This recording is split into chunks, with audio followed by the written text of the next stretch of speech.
Good morning, everyone. I would like to call the meeting to order and acknowledge that we are in Treaty 1 territory, the home and traditional lands of the Anishinaabe, Innu, and Dakota peoples, and in the national homeland of the Red River Métis.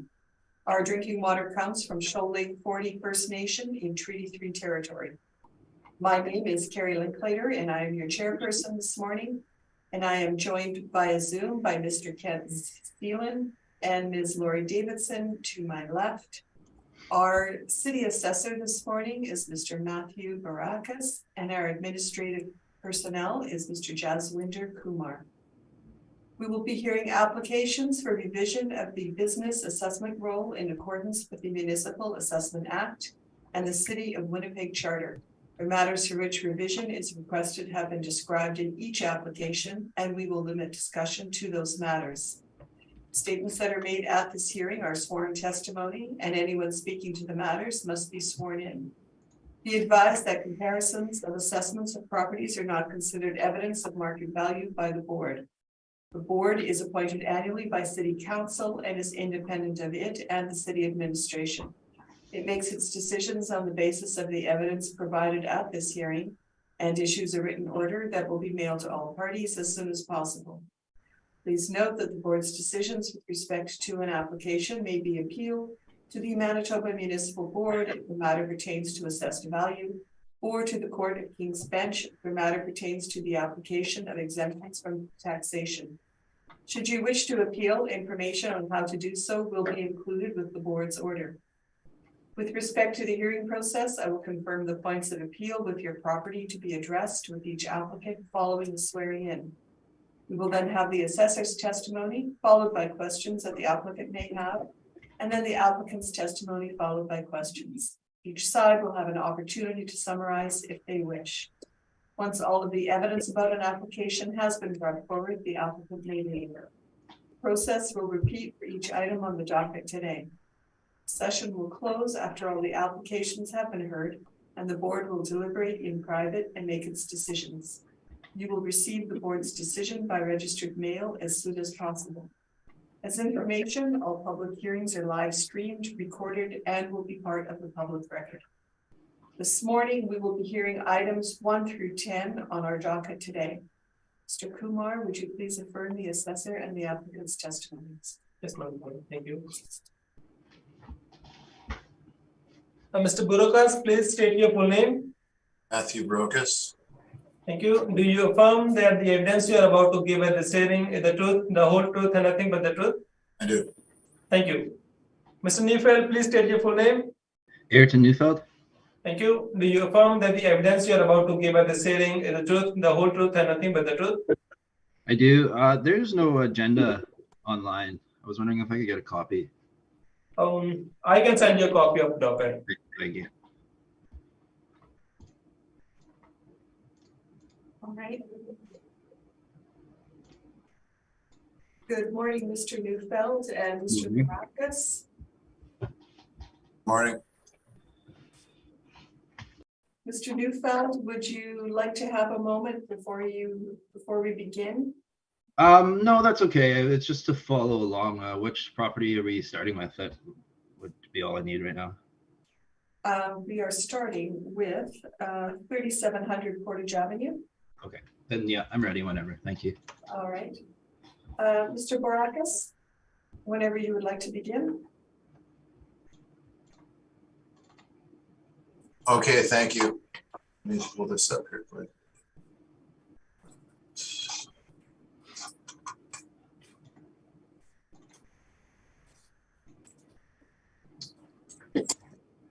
All right, file number 22-4648.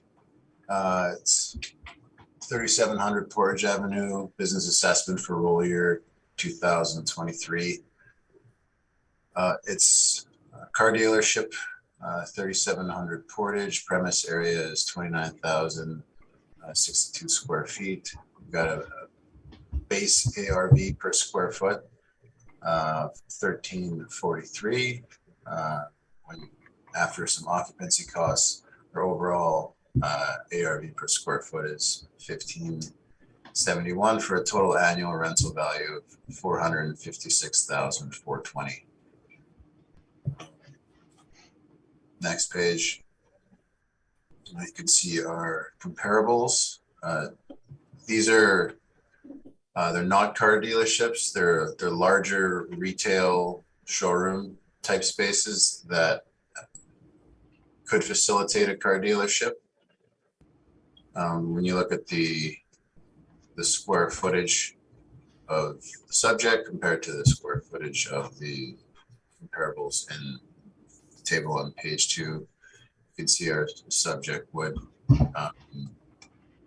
be similar square footage wise. The net rates here, again, these are before any sort of occupancy costs. They're net rates. There's a range of dates. They go, leases go back starting from 2013 all the way up to 2018. The average and weighted average median rents are all in the $18 range. So a lot higher than our base ARV, which would be the net before utility costs. So overall, I mean, we're quite a bit lower than the average comparables.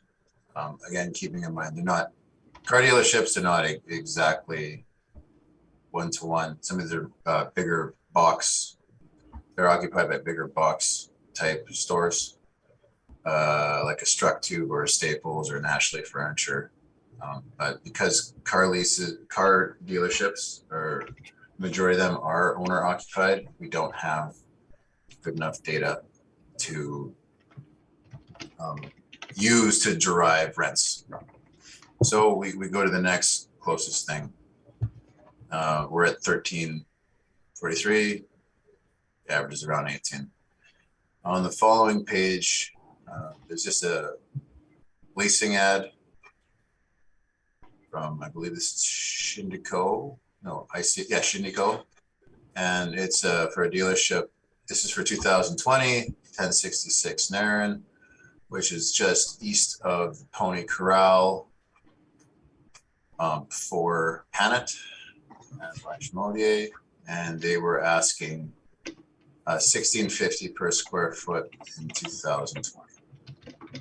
So we're quite a bit lower than that in this on page 9. It's another one, for sale / lease, 810 Regent. Sale price, they were asking 4.3, net lease rate, $250,000 a year, which is $16 a square foot. So we're a good amount lower than what these two ads are indicating. Page 12, it just shows the decision from Realty. And you can see that the valuation was confirmed on the final page of my brief on page 13, based on the evidence provided by the Assessment and Taxation Department. These would have been the comparables presented, to my knowledge, at the Realty hearing. So, I mean, to remain consistent, confirming the assessment would be the decision to make. So, without going on for too long, that's my evidence. Thank you. I thank you. And Mr. Newfeld, questions? Yes, please.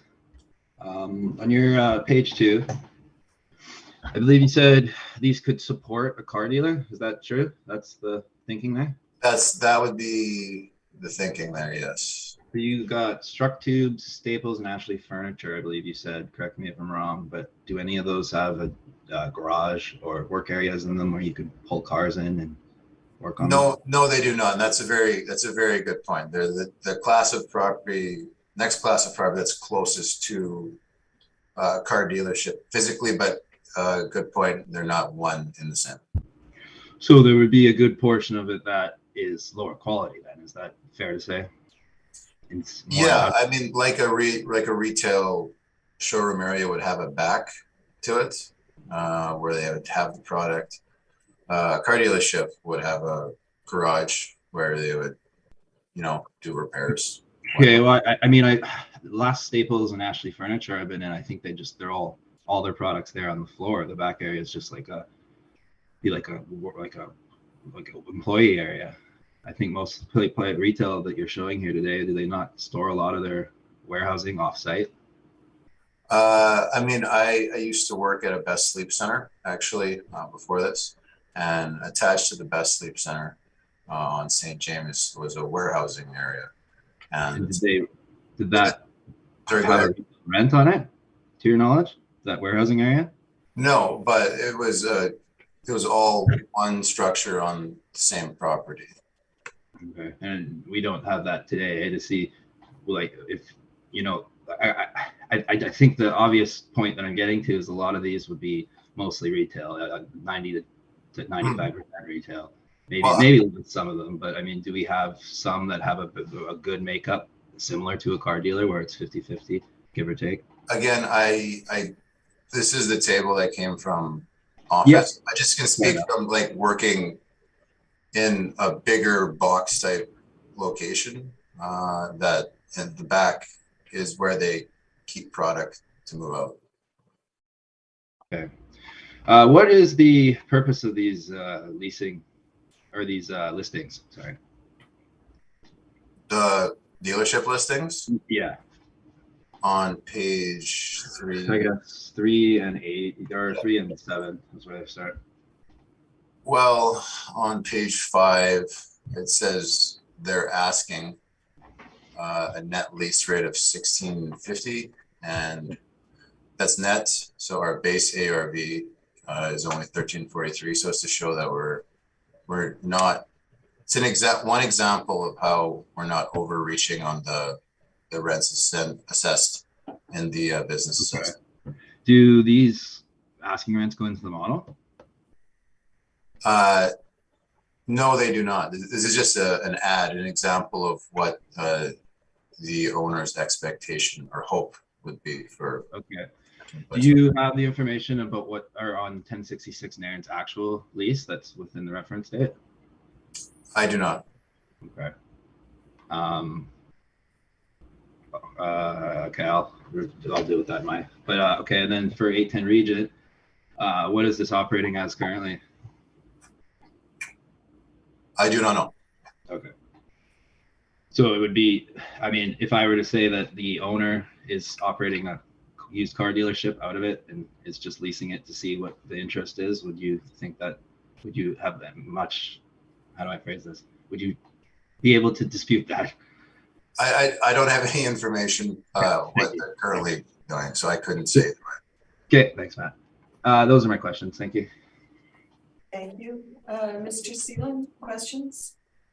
Certainly, when we come to your comparables, 1250 St. James Street, I know you said these were retail locations, but do we know what that is at 1250 St. James Street? What James? Yes. Well, I just typed it in Google, and what came up is trampoline park, and then it's attached to the brick furniture outlet. Okay. Across from the Costco. Oh, right. Okay. Thank you. Thanks. Have you inspected this 3700 Portage Avenue location? No, I have not inspected any of the properties on the docket today. That's all my questions, Madam Chair. Thank you. I do have a question. Around your comps, you indicated that all of your variables are coming from your model. Why is the model not sort of doing a subset of car dealerships, since there's quite a number of dealerships in Winnipeg? The fact you're using these large retail big boxes. Yeah, definitely. That's a good question. The main reason is most of the dealerships are owner occupied. So we don't have sufficient examples of net arm's length for profit market rents to use. So what we do is we go to the next most similar type of property, which would be like a larger big box that has kind of like a front and a back to it. That's, again, it's not one-to-one, but it's the best data we have. Do you find that in terms of your closer analysis that given they're quite different properties, would you say on average that they trend higher or lower than the dealerships in actuality? I mean, looking at, again, if we go back to my page 3, for me, where you have 1066 Narren, which is a dealership they're looking to lease out. They're asking 1650, and you go to page 9, 250,000 net lease rate is 16 square foot. So, I mean, we're 1343 net. So, based on that information, it would seem that they're kind of within the range of each other. Okay, thank you for that. And are these dealerships that are being rented out, so are they currently vacant? Like unoccupied? This one says it has a Hyundai car dealership in it. No, it's not. It's not currently occupied as a Hyundai dealership. Okay. I mean, I've inspected it. I'm just going off what we have on in the system. So if that's something different, I'm sure the applicant can clarify. Okay, and just quickly on still asking about this property, what is the age of this 3700 Portage Avenue dealership?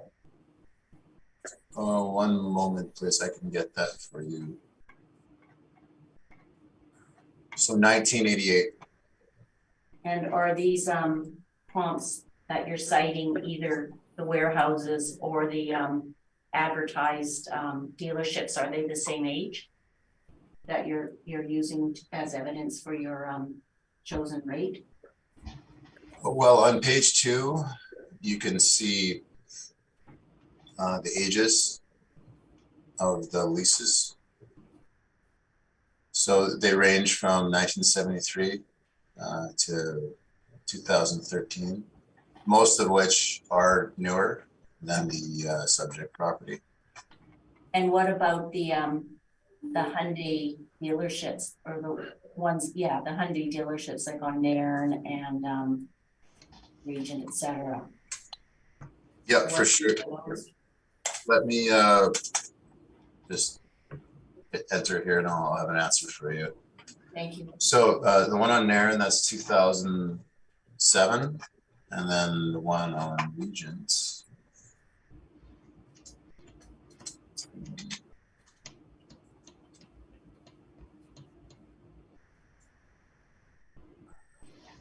That's in 1984. So it would not seem like, at least on the dealership side, for asking, again, this is not an actual, this is just an ad. Sure. I suppose you got to keep that in mind, that there is too much of a difference in that, 15 to 20 year difference, I guess. Okay, thank you very much. That's all of my questions. Thank you. Thank you. Mr. Barakas, your brief is model, correct? Yes. And your comps are model? These comps were the comparables that I got from the office retail section.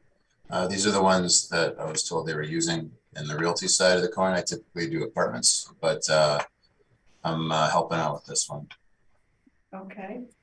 And would you agree, out of your 28 comps, only 5 are within the range of the subject property? In terms of age or Net rate? Net rate. Yeah, our net rate here, again, before occupancy costs is 1343, so we're quite a bit lower than the net rates in the table. So, if it's a reduction that's being sought, I don't think this table supports that contention. Okay. And again, would you agree that out of your 28 comps, you only have 1 that's near the age of the property? Yes. St. James Street at 1973, and the subject is at 1988? Yeah, it's an 88. It's not like a 50 year difference, and then looking at the asking leases, you see here, they're asking for the 2007 at 1066 Nair and 1650. And then for the, pardon me, the one at 810 region, which is an 84, they're asking actually a little bit higher. So at 1343, I think we're okay. All right. And is this owner occupied? You may have stated that, but I don't believe so. all right. My last question is it not unusual to have dealerships being leased? I mean, to my knowledge, I mean, that's why we go with, we're using the more retail showroom type rents, as per how I've, as my understanding of it, is because we don't have a lot of, arm's length net retail rents we could use. So we have to go to the next closest category, basically. All right, I thank you. That's all my questions. Mr. Neufeld? Thank you. I want to start with that the 1066 Nairn lease, page 5 on the assessor's brief. I actually have it presented on my page 3. It's our third rent there. This is a COVID testing site.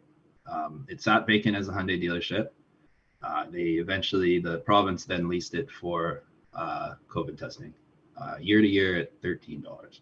So we're here today with a 16.15 asking rate that actually went for 13 on a year to year. Now, generally year to years will go a touch higher. I think there's a little more risk. People can walk away in a year, where if you were to lock into 5 years, $12 would have been, I'm sure, great to the owner. And that's what we're asking for. I think, I mean, obviously listings don't really determine a market value, but I think the fact that the city's relying on a 1650 lease as a support for their valuation when it really went for 13, I think that's really the difference that we're talking about here. That's how far apart they are from the actual market. The subject property, and it really is the same with most of these properties today. Some of them are a little more industrial flavor, so we will use the lower industrial style rent on those ones. But for the ones that are on retail nodes and commercial nodes, I should say, we will be using the 12, and that's based on a number of factors. Namely, I think that $13 rent is very indicative of a year-to-year value, because this is a former dealer. This is what happens to these dealers. If that weren't for the pandemic, I imagine that would still be sitting vacant, and they'd still be looking for $16 and they'd be getting $0. Instead, they got 13, and I honestly think that was a very lucky outcome for this property. Other rents include the 1370 Dugald. This is an RV property sales RV dealership, very similar to the subject. Another good one is the Napa Auto. There's a number of Napa Auto rents. I think Trevor Smith does present them. We only have the one here, but at $9, I mean, that's more garage space. That is closer to what people are seeing. We have 700 Moray at $6. You know, the back portion of this could arguably rent it for $6. If you want to take these $16, $14 rents that the city's applying, that only applies to half of this property. That only applies to the showroom. We have, if you can see our AC area, that would be roughly the shop. So this one has a bit more of a showroom than most. It's a 50-50 is pretty average. I think at a certain point, the shop just doesn't need to get any bigger, whereas the showroom can just get infinitely bigger for more product. Another point I do want to bring your attention to on page 7, these were very comparable dealerships and rents that were applied, $13 to $12.50. I think $13 for newer and or small. The rents go lower, or sorry, higher the smaller or newer they are. But the range is 12 to 13, and that's what should be applied in the board orders to follow.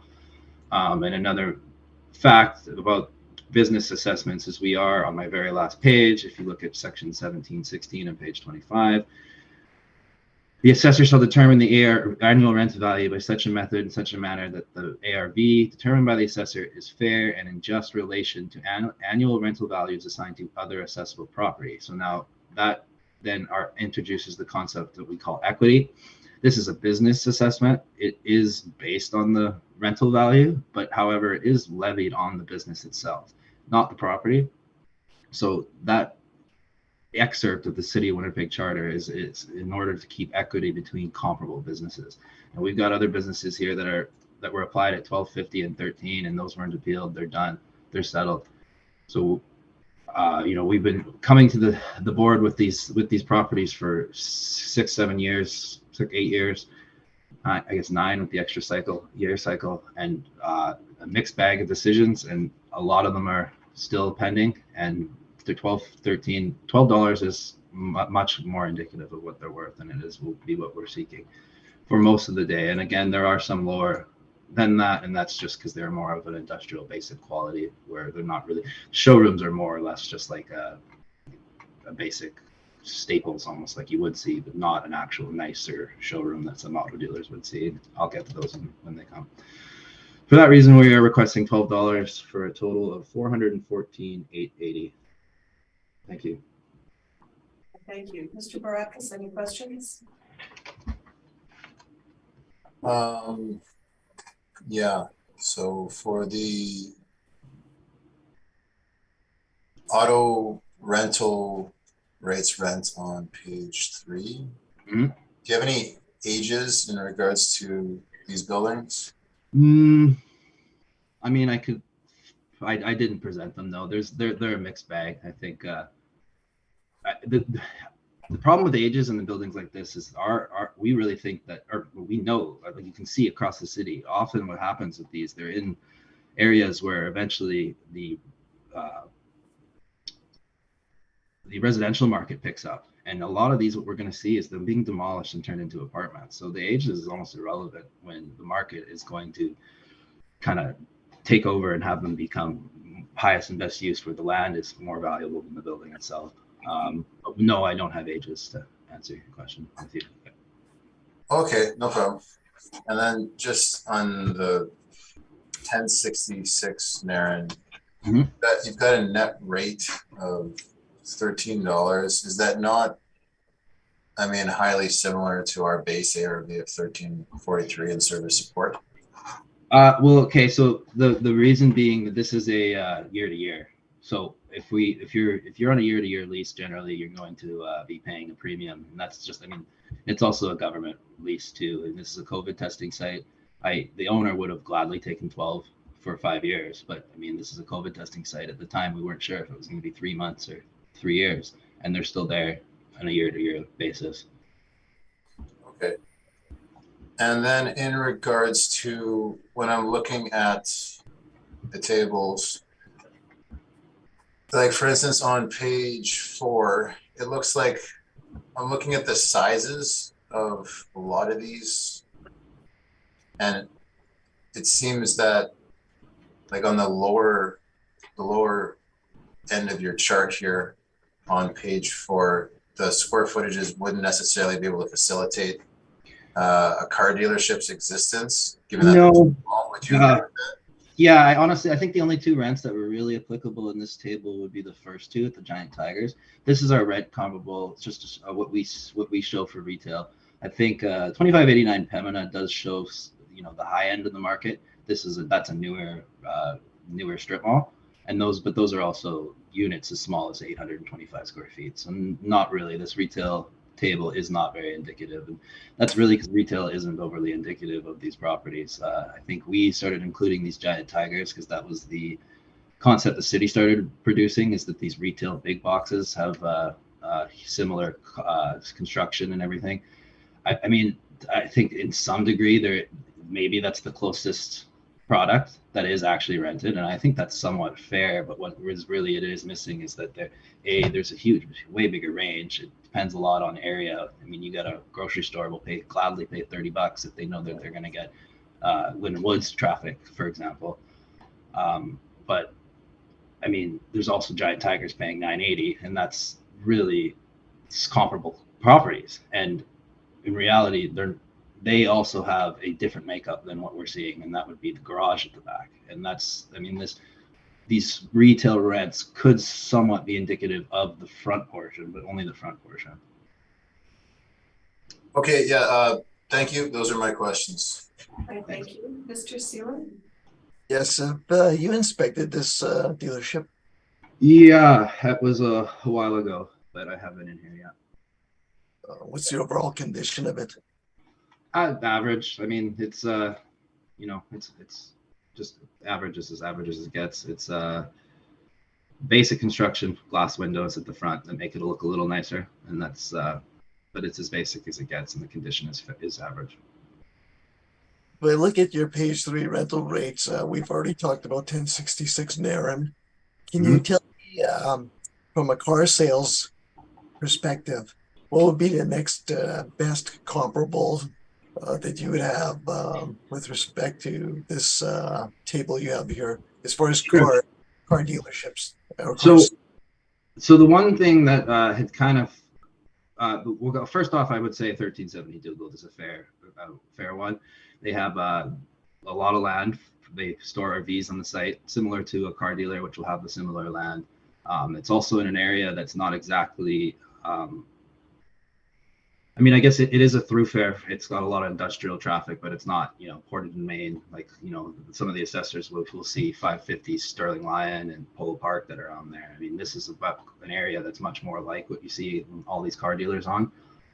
And then there is the Napa Auto, and I had mentioned too. I think one of our associate, or Trevor Smith from has a lot more of these Napa Auto rents, but I think we have, as these are newer to us this cycle, and I think we're discovering that they're very similar, and yet it seems as though they're not going into the model at all, and they are rented.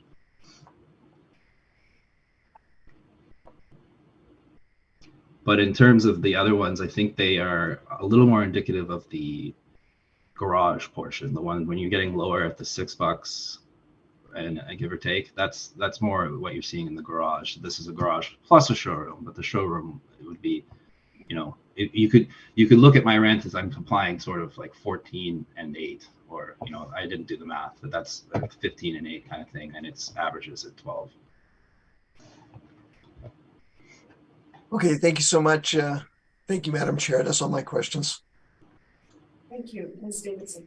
I do have a question, and it's really for clarification of your use of the $12 per square foot rental rate, because you've presented rental rates auto-related, and then you've presented, you know, the small industrial, and then you've got the car dealer rents applied at Board of Revision, and then you've talked about, you know, the garage area is obviously different than the showroom, etc. So in terms of coming up with the 12, could you just briefly sort of, how did you put it all together to get 12?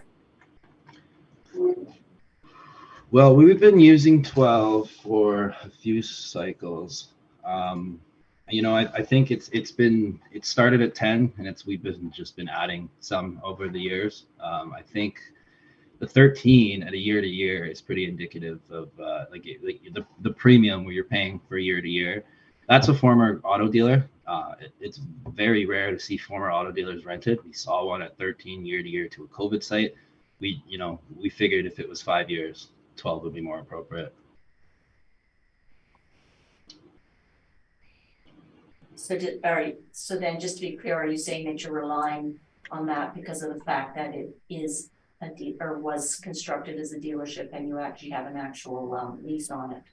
Yeah, I mean, I think that one shows it's helpful for sure. It's you know, this, you're not going to see a lot of perfect comps for this. That's as close as you can get. However, it is a year to year. So.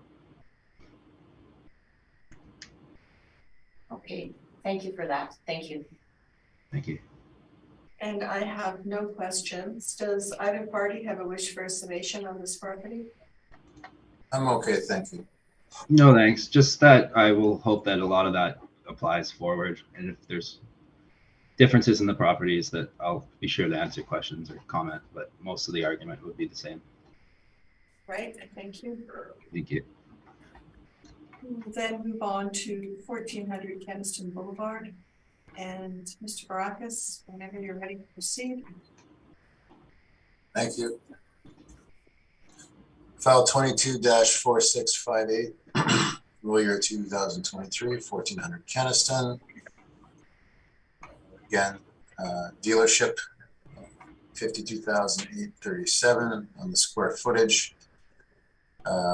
We've got an overall rental value after occupancy cost of 1662. So it says it's owner occupied. Go to page 2. You can see that the comparables are the same, and I basically for all these I've provided the same comparable evidence in terms of the retail table and then also the Shinjuku leases. So the only thing that's different would be on page 12, where we have the realty decision. I include the realty decision as well for follow-through purposes. This property was reduced, but the reduction was based on the net operating income provided by the assessment and taxation department. So they didn't make changes on the rent standpoint. It looks like they made a change on the capitalization rate, I believe. So without going on for too long or risk of repeating myself, this one's on Keniston heading south towards Linden Woods. If you're driving down that street and you're familiar with Winnipeg, just to give you an idea of where it is, it's larger, 52,000 square feet. That's my evidence. Thank you. Thank you. Mr. Neufeld, any questions? Yeah, sorry, just 2 seconds. I've got so many tabs. It's so hard you working with these file numbers. Just a second. There we are. Sorry. You've got 2 premise areas in there. Is there? I mean, is like is any of this basement? Yes, from what I have. Let me go to my, again, the tab game. Yeah. Is annoying, but that 16,618 in our system, I have that as basement area. Okay. And then I guess there's a mezzanine too. Is that correct? Or is that not really coming through? Let me pull that up. I believe you might not have it as mezz, but that's just from what I recall, that is the case. Some of it is. Okay. I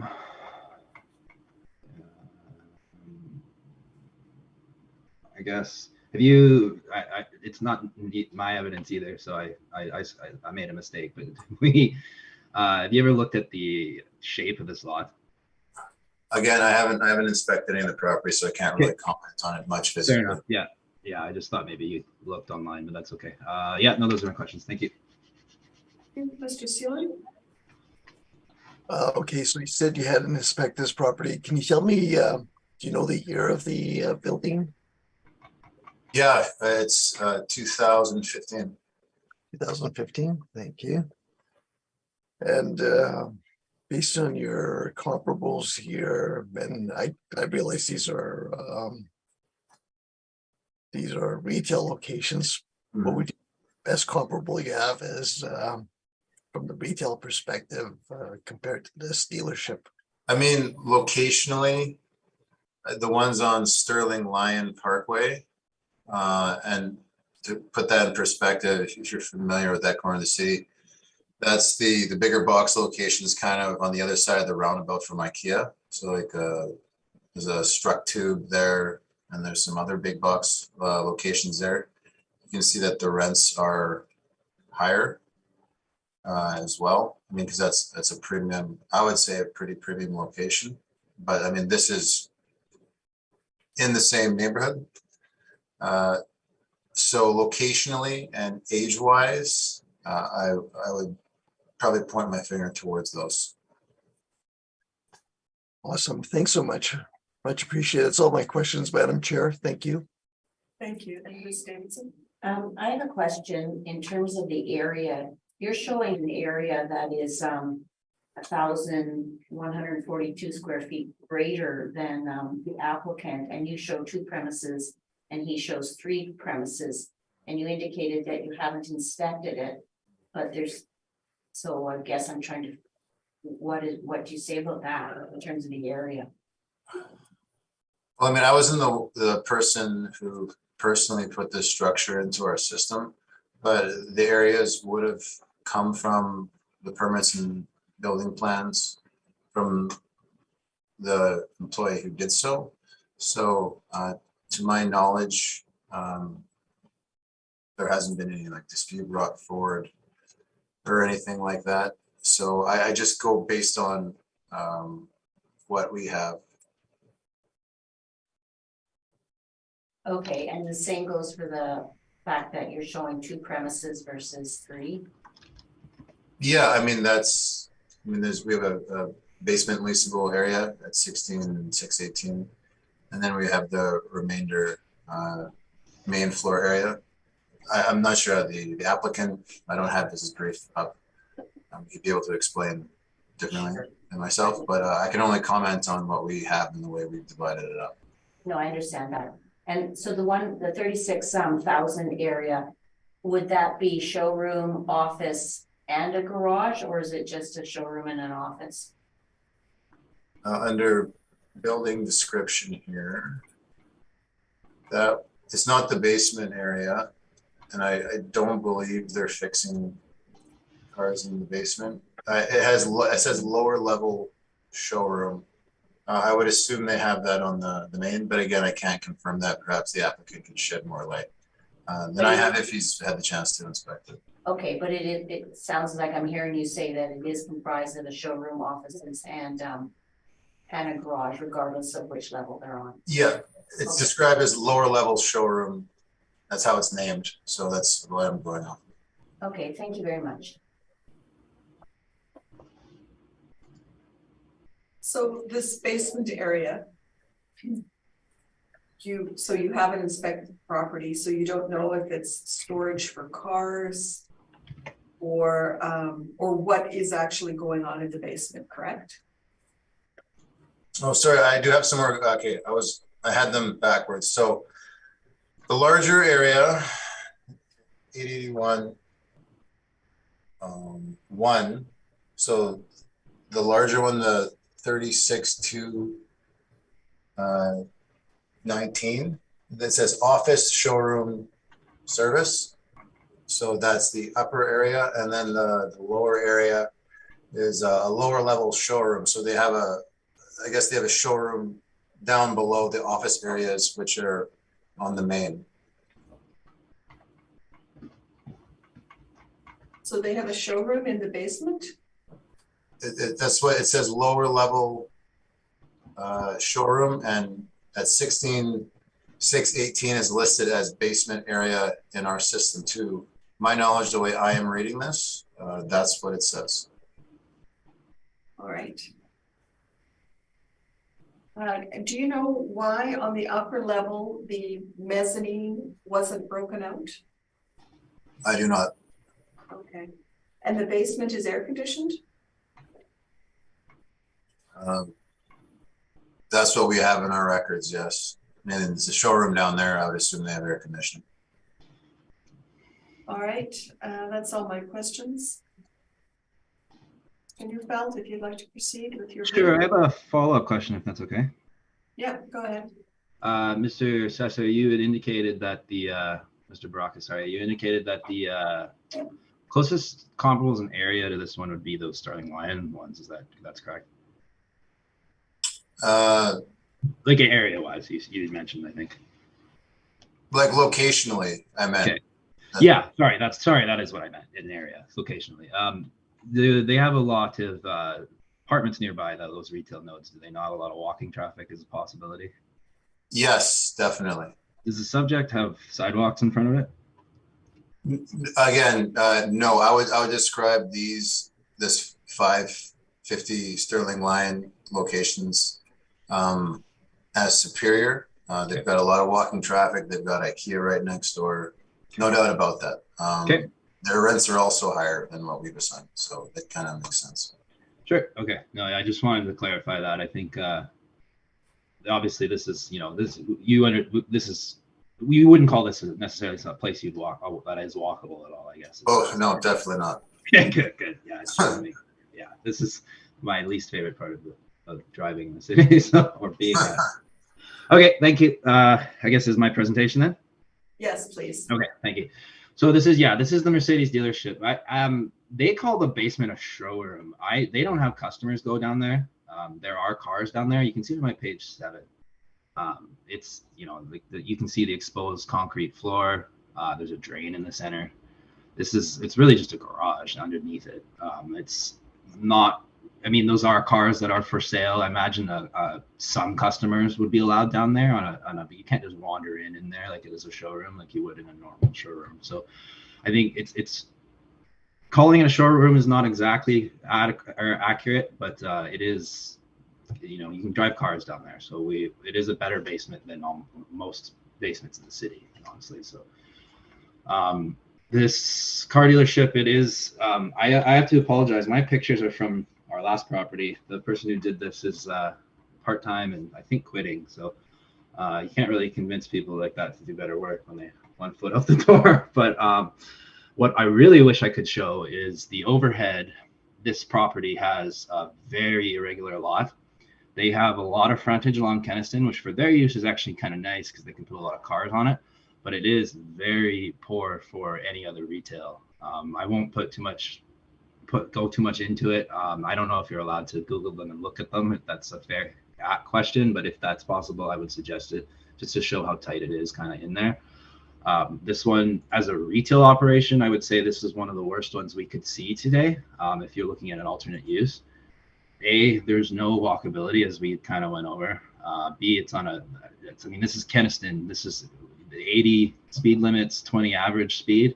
This is not a desirable location for this kind of traffic. What it is nice is when you're sitting in your car and you look over and see a bunch of Mercedes, that makes some sense. They made some use for this irregular site. They made use of it that worked for them, but it still doesn't mean that it's better than the rest of the market. It doesn't mean that it's a desirable property. It's just something that works for them. We did use 13 on this one. I guess the area, again, I don't think that the area is a huge factor just because it has some challenges, but this is a better area of town than most of the other ones we see. This is it's not Lynn Woods. It's further down Kenniston. You can't really walk from Lynn Woods, but its closest area is Lynn Woods. So we did use 13 for that being newer, mainly newer, and then partly because of the area. But and then the basement we put $5 on. I apologize, I didn't supply basement rents today. But I would contend that the 12, is it 12?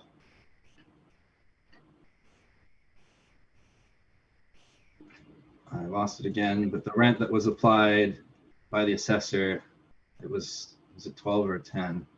Oh, I'm sorry. Yeah, 1209. That's a basement.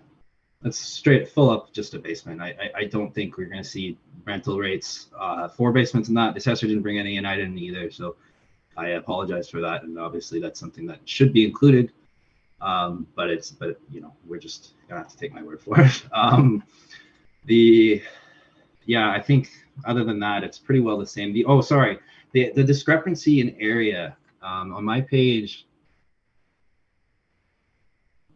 11. This is a removable racking. This is for storage. This is not considered rentable area. This is in the garage, and what we determined was the difference in our area. And I believe there was some agreement by the assessment and realty that this was included in the market area. I don't think the assessor that assessor didn't agree that this should be taken off. But this is removable racking. That would be like calling the shelves in your kitchen as rentable area. It's a little sturdier, but it's the same concept. This is shelving. This is not rentable area. And that would be the difference. And yes, and then the basement is actually air conditioned. It's a bit unusual, but there is an air conditioned in the. I believe, right? Yeah, there is there is air conditioning in that basement. That is not a showroom, but does have cars in it. Thank you. Thank you.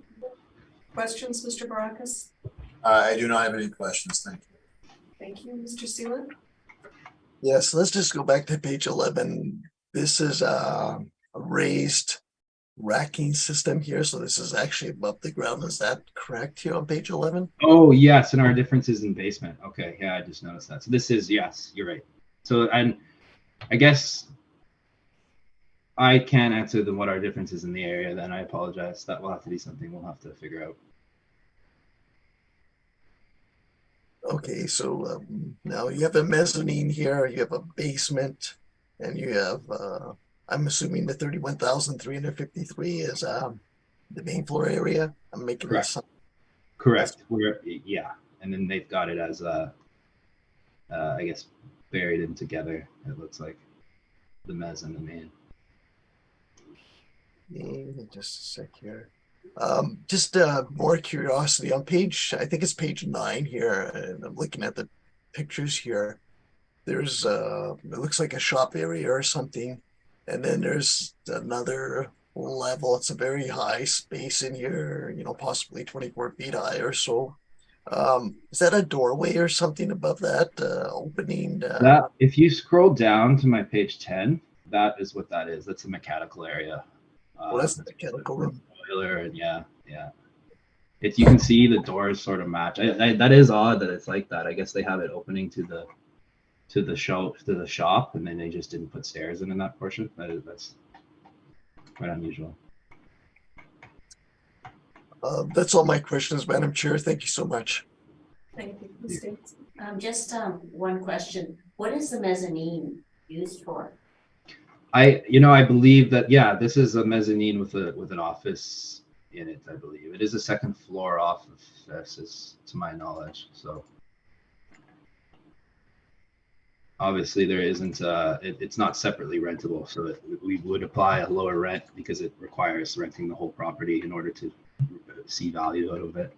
But I guess there's no pictures of it here, unless, I mean, I suppose the mechanical area would be part of it too. So it would be partly mechanical and partly office.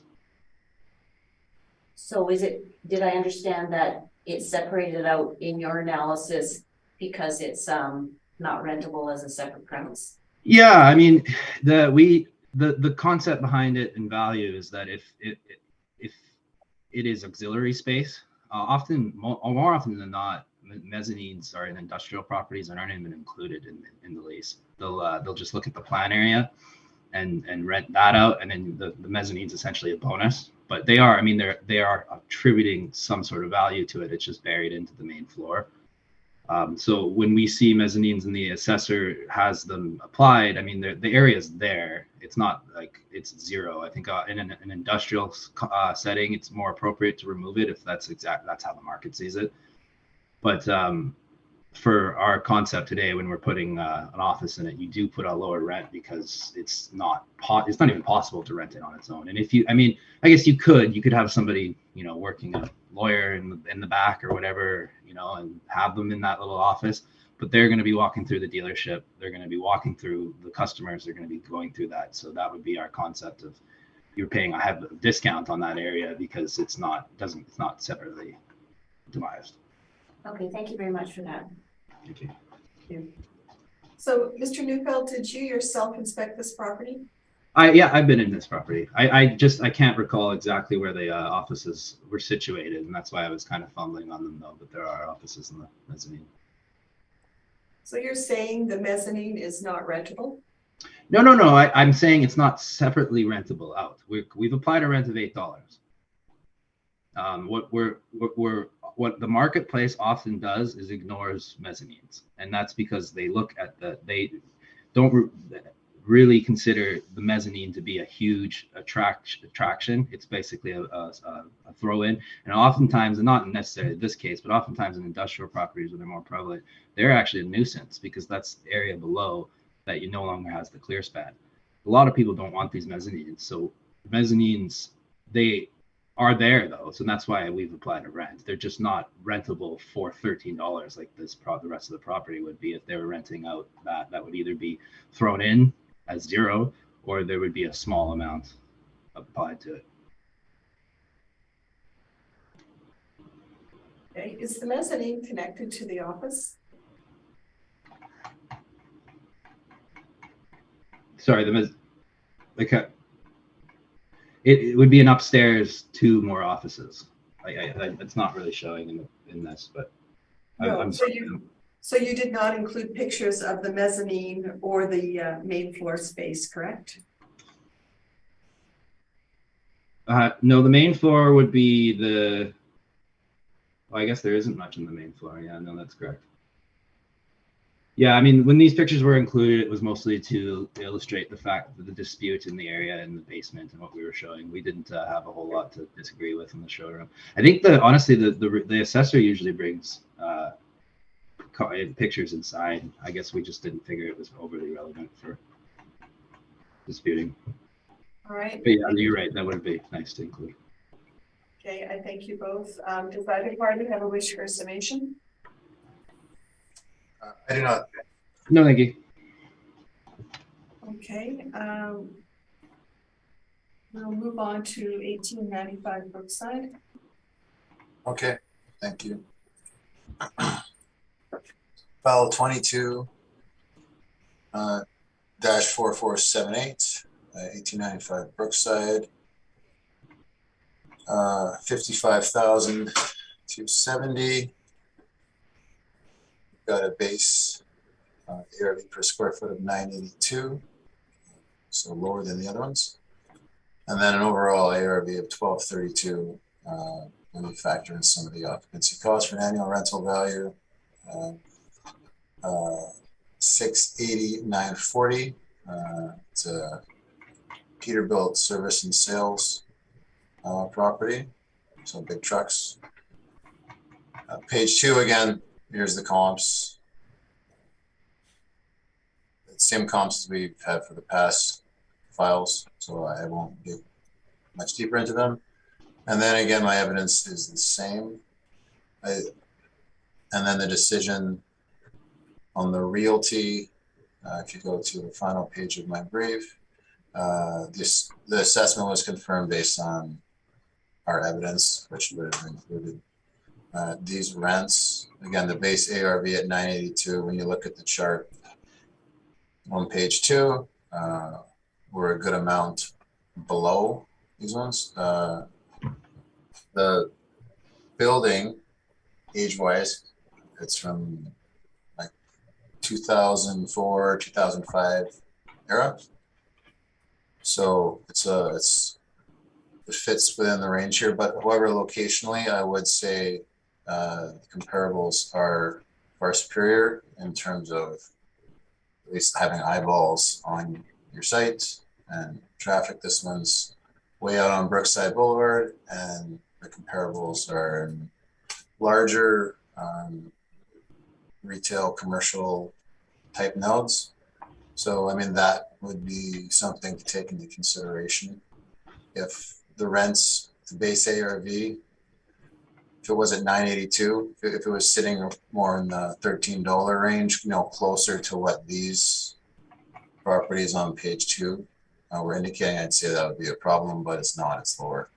And taking it into context that on the realty side, this evidence is reviewed and they didn't make a change. I didn't either. So that's my evidence. Thank you.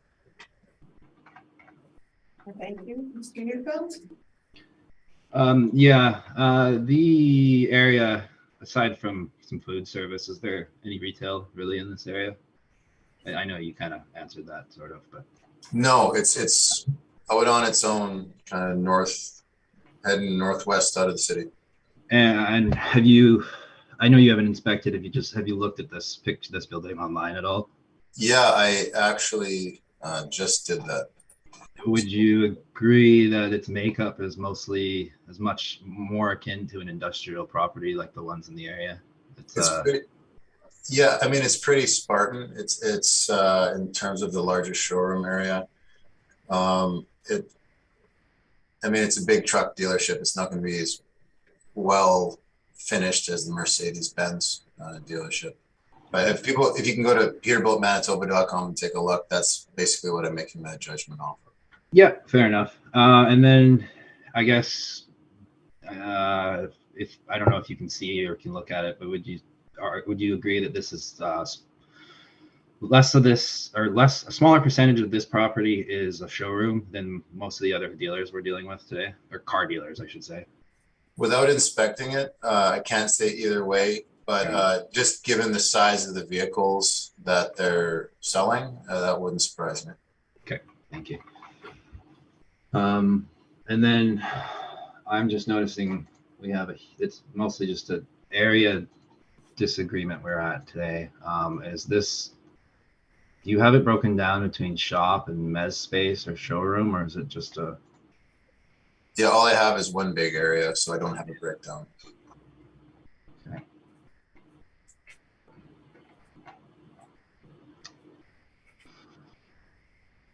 Okay. Yeah, those are my questions. Thank you. Thank you, Mr. Seelan. Yeah, I just when looking at this, I noticed that although the applicant has presented just yet, I noticed the area difference is clearly a major point of contention here, at least in my mind. Do we have any information at all about the area as far as how the breakdown? There's absolutely nothing here, or do you have anything that you might be able to shed light on that? Actually, yeah, let me dig into this here. Okay, so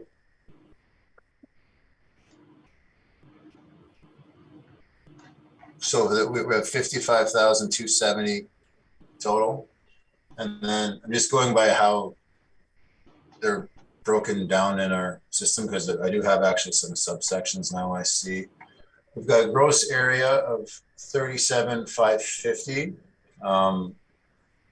That's described as service, auto, body, and parts warehouse.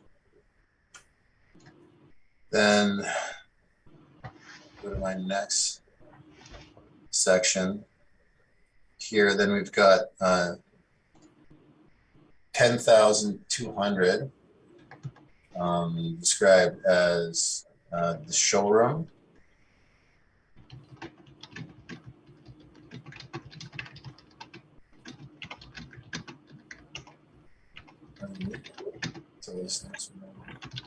Then I've got another 5,000 shown as a body shop addition.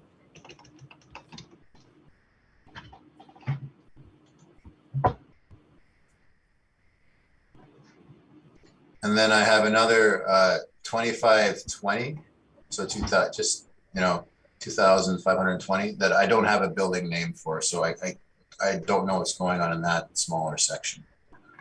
But that should equal the 55,270 if you're typing it in a calculator or anything right now. These numbers here, so there's the rates and things. This is all model driven. This isn't overridden by you. Yeah, it all has one 982 base ARV or net rent. That all comes from the model. Yes, it does.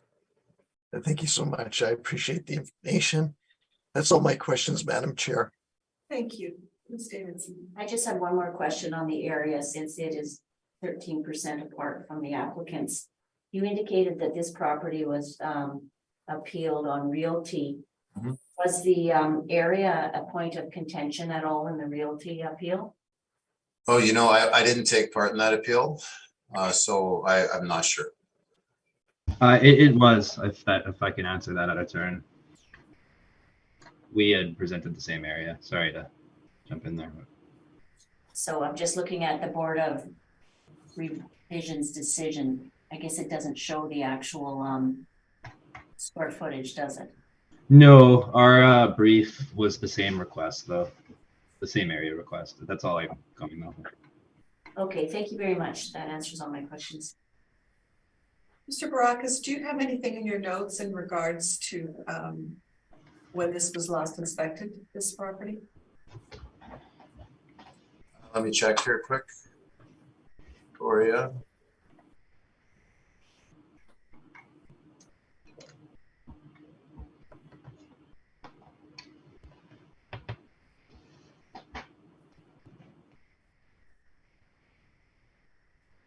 I do not. Right, and thank you. Mr. Neufeld, you would like Thank to you. proceed? Thanks. All right. I'm just going to be blunt here. We don't have enough evidence to suggest that the area should be changed. This wasn't presented properly. We're still going to request the area change, but I can imagine the board will not change it. But I'll leave that to your discussion. I mean, we had measured it. That was our determination of the area, but I have no evidence to suggest that they are wrong and we're right. So I'm just that'll be my very honest and quick presentation.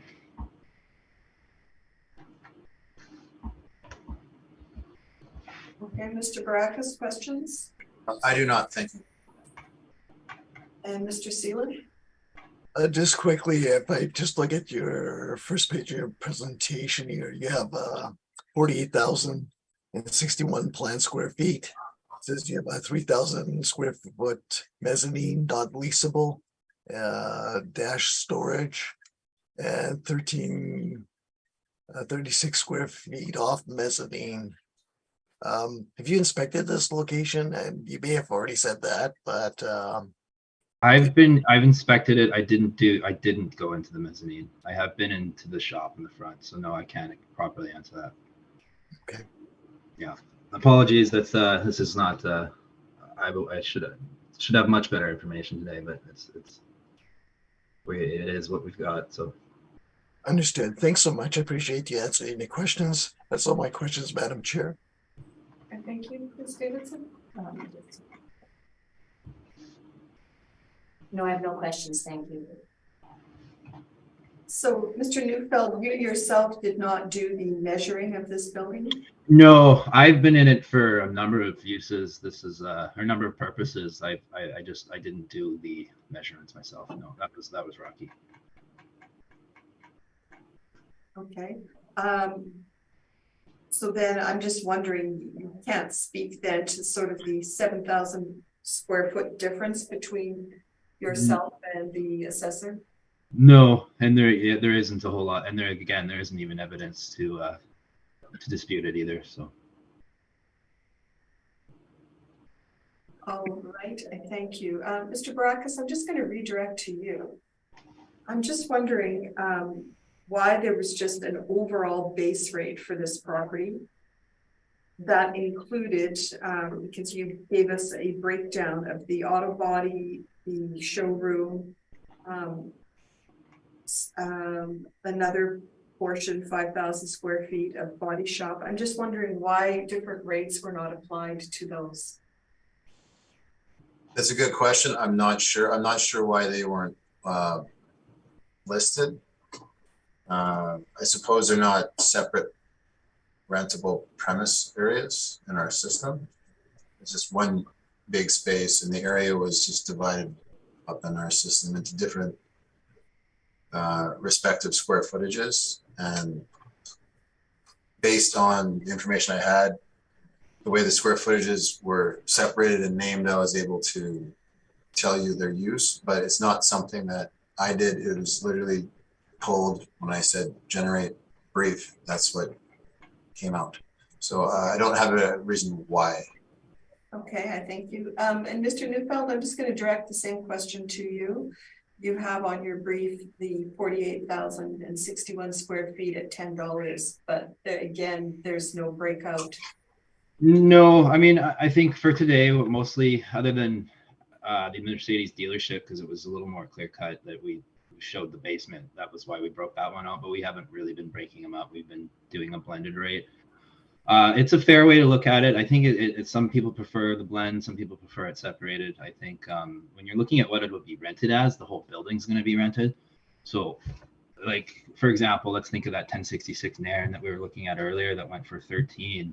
That would have not necessarily the same percentage as this one, because this one's a lot more working area, but it would be a similar makeup where, you know, half about is a showroom, half about is a back. So that would still be, they requested 1650 and got 13. I mean, that's how the market looks at it.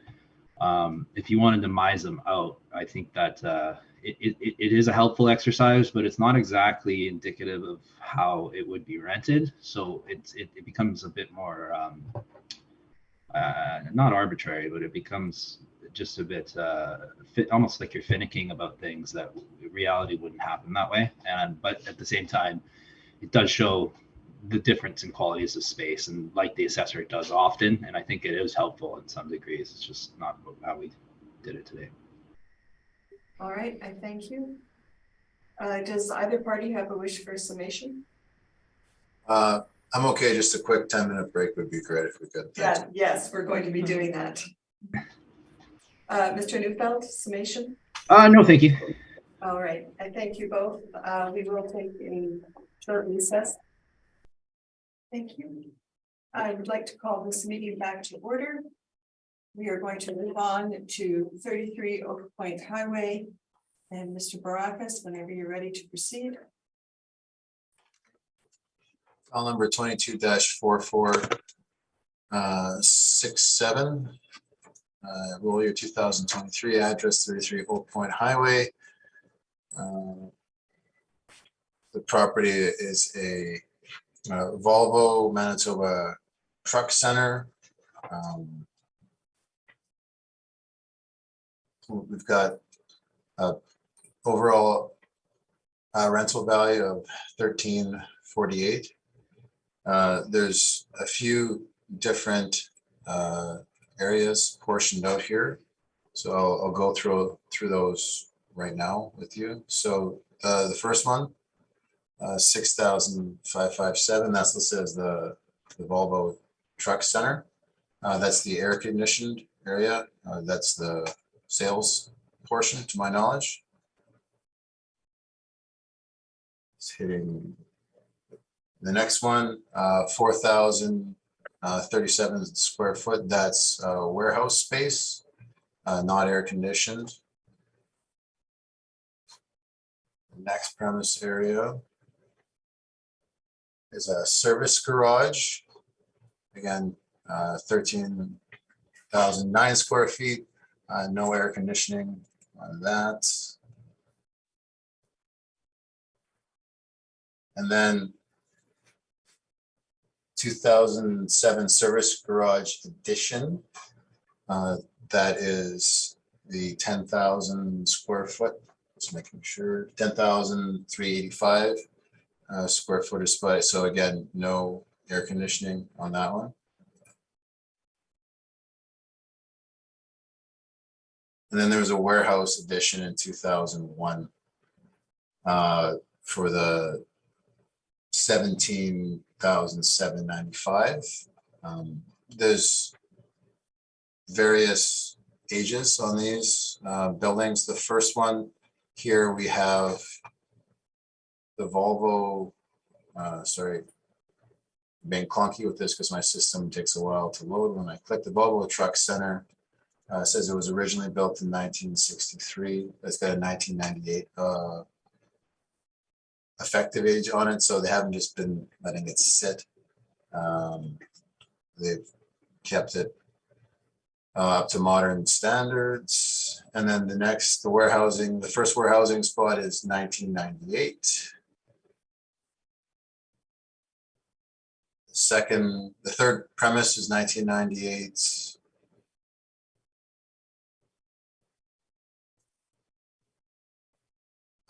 The fourth premise is 1998 as well, or rather 2007 service garage edition.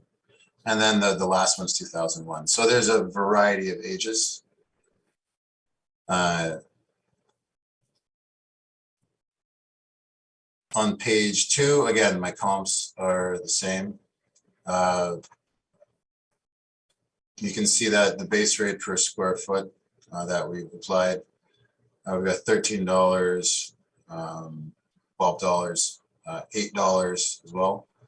It does fall well below the $18 average we see on the retail front here. So that makes sense given that based on the description I just gave you, the majority of this is not finished showroom area. It's warehousing service type premises. So again, the last part of my brief here, this is just the decision from Realty. It was confirmed, and the confirmation, it was based on using the department's evidence, which would have included these rental rates. So their base ARV, which is the net rent, is a lot lower than the rental comps here, which admittedly aren't the most similar, just given that they're in more big box locations. But as such, they have higher rents, and we're below those rents. Total area 51,783. That's my evidence. Thank you. Thank you. Mr. Newfield, questions? Yes, thank you. So would you agree that a large, I think you kind of sort of said it, that a large portion of this is warehousing? Yes, yes. Okay, so and 1963 is the age for a lot of it, right?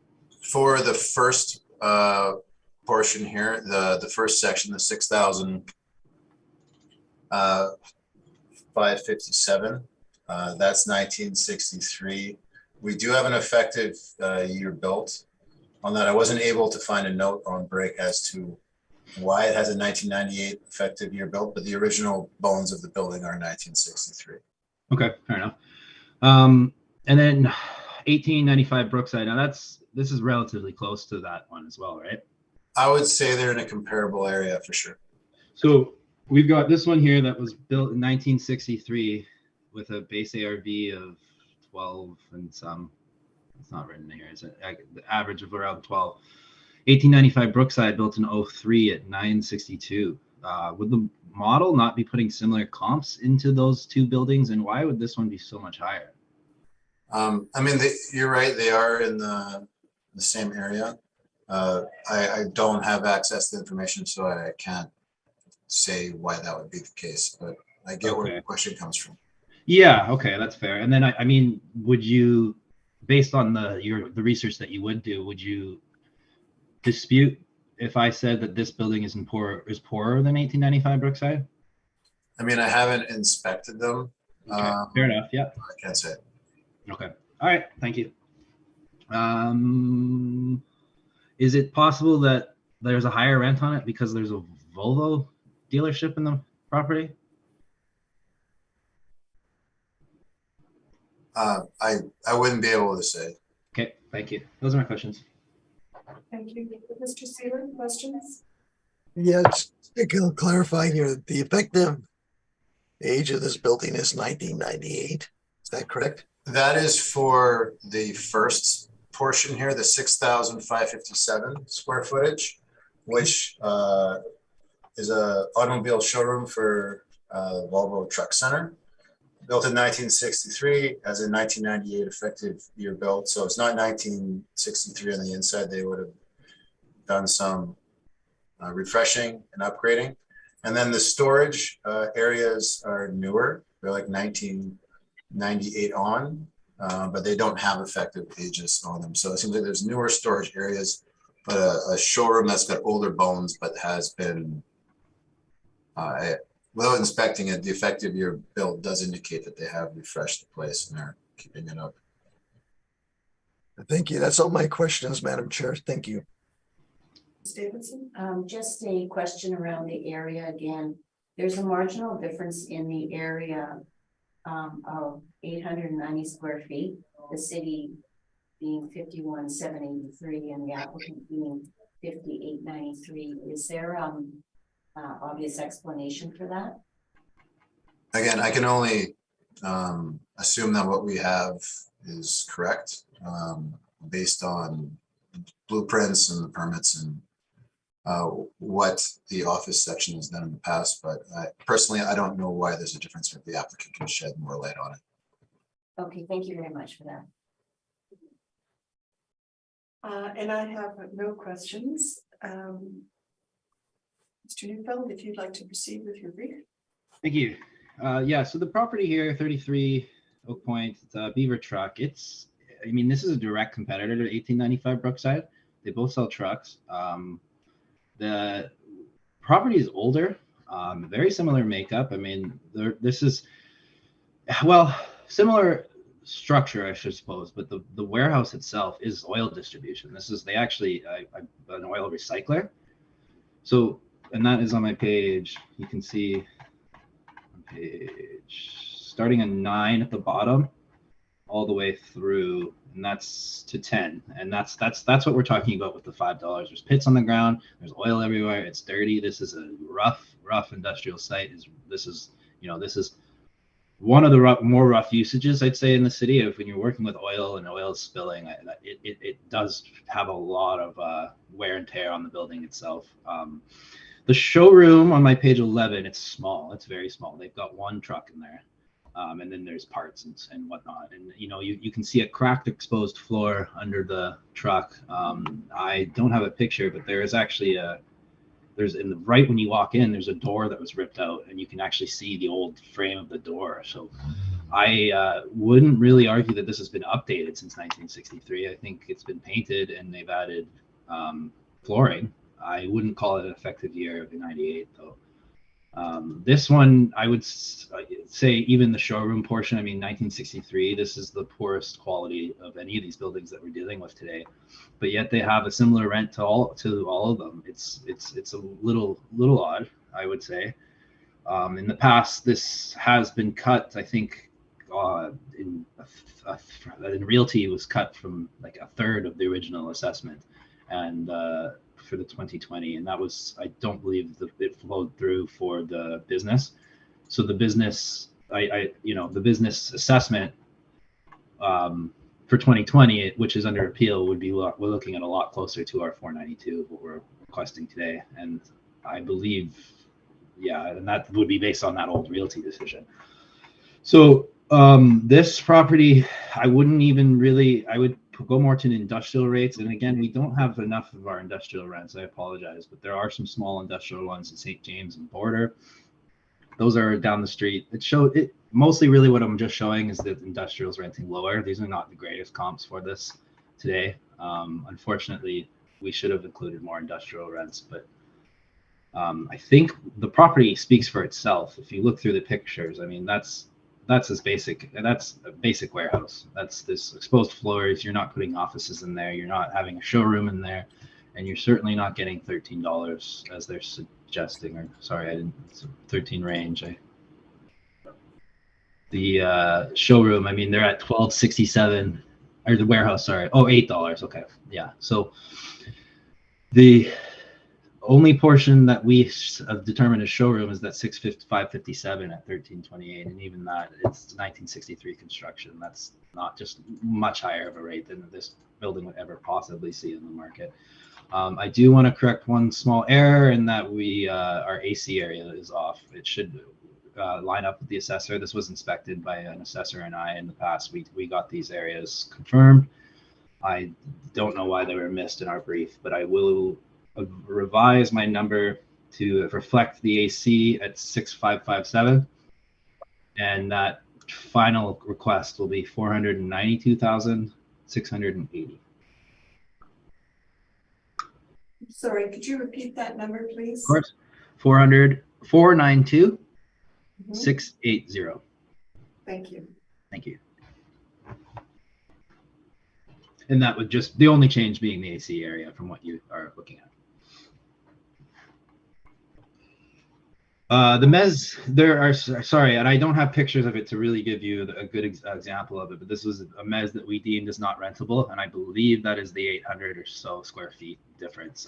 There's a mezz in the warehouse that it's basically just, it might even be this mechanical area on my page 10. I didn't label these pictures though, and I guess we didn't take any pictures for today for the mezz, but that would be our difference in the area. I'll leave that with you.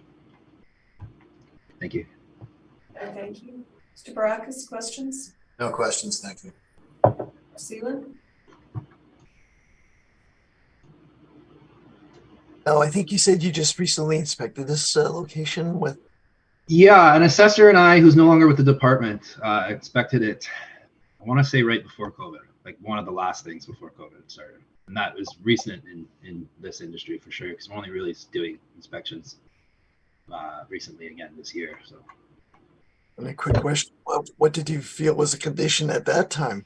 poor, very poor. Poor. We'll say poor, not very poor. It's still operating as a showroom, but the building itself is not in great condition. Like I said, there is, there's an areas where the doors were moved, and you can actually see the cutout of the old door that was replaced. This property is, I think because of its area, it's less likely to be demolished than the rest of ours, because you're not really going to see a whole lot of apartments popping up in here, because that's what our market loves right now, is knocking things down and putting apartments in it. If you have land where people live nearby, that's more likely, and that's what I think a lot of these dealerships will be in their next life. But this one, I could just see renting as a low quality industrial until it's no longer useful. But we're looking at $5-6 rents today in the major portions of it. Thank you. What was the condition in the showroom? I below average, not quite poor, but below average. This is not it's not something that you're going to be selling Mercedes out of, that's for sure. I think that would reflect poorly on the brand. But when you're selling trucks, and most of the trucks are outside too, right? And it's mostly parts. I don't think they do a whole lot of sales. I think they might order things in for people, but they don't have a lot of inventory on hand. But it is outside. What is on hand, and inside is mostly like, it would be kind of like going into a Princess Auto, more or less. That kind of quality, and but in poorer condition than the average. Thank you very much. That's all my questions, Madam Chair. Thank you. Thank you, Ms. Davidson. I have no questions, thank you. So, Bell, you said you inspected this with somebody from the assessment department just prior to COVID, correct? Yes, it's an assessor. He's no longer with the city of Winnipeg. But okay. Mr. Baracus, do you have anything in your notes in regards to that inspection?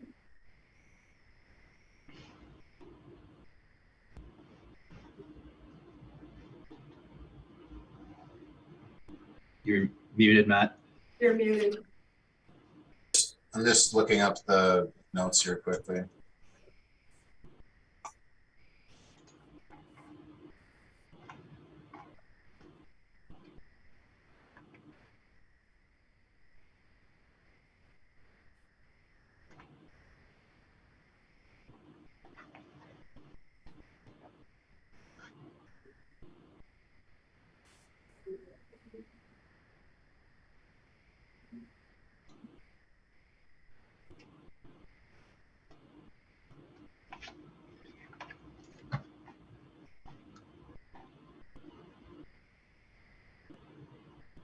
See, there was an inspection done in summer of 2019.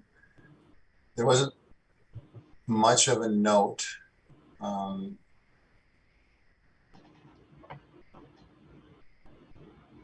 Looking at a premise, just confirming that it was storage area.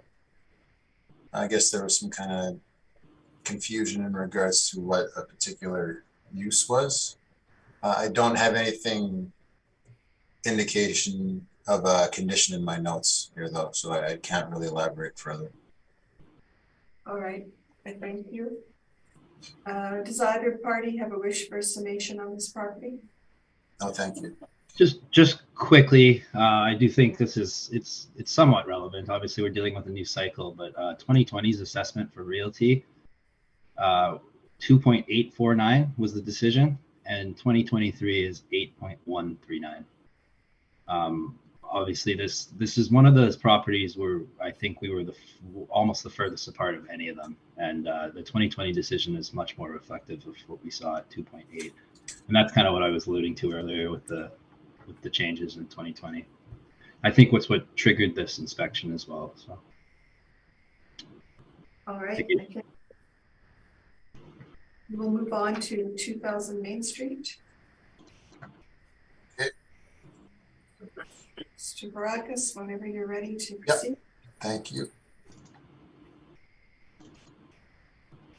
File 22 -4701, 2000 Main Street, for dealership / service center. Got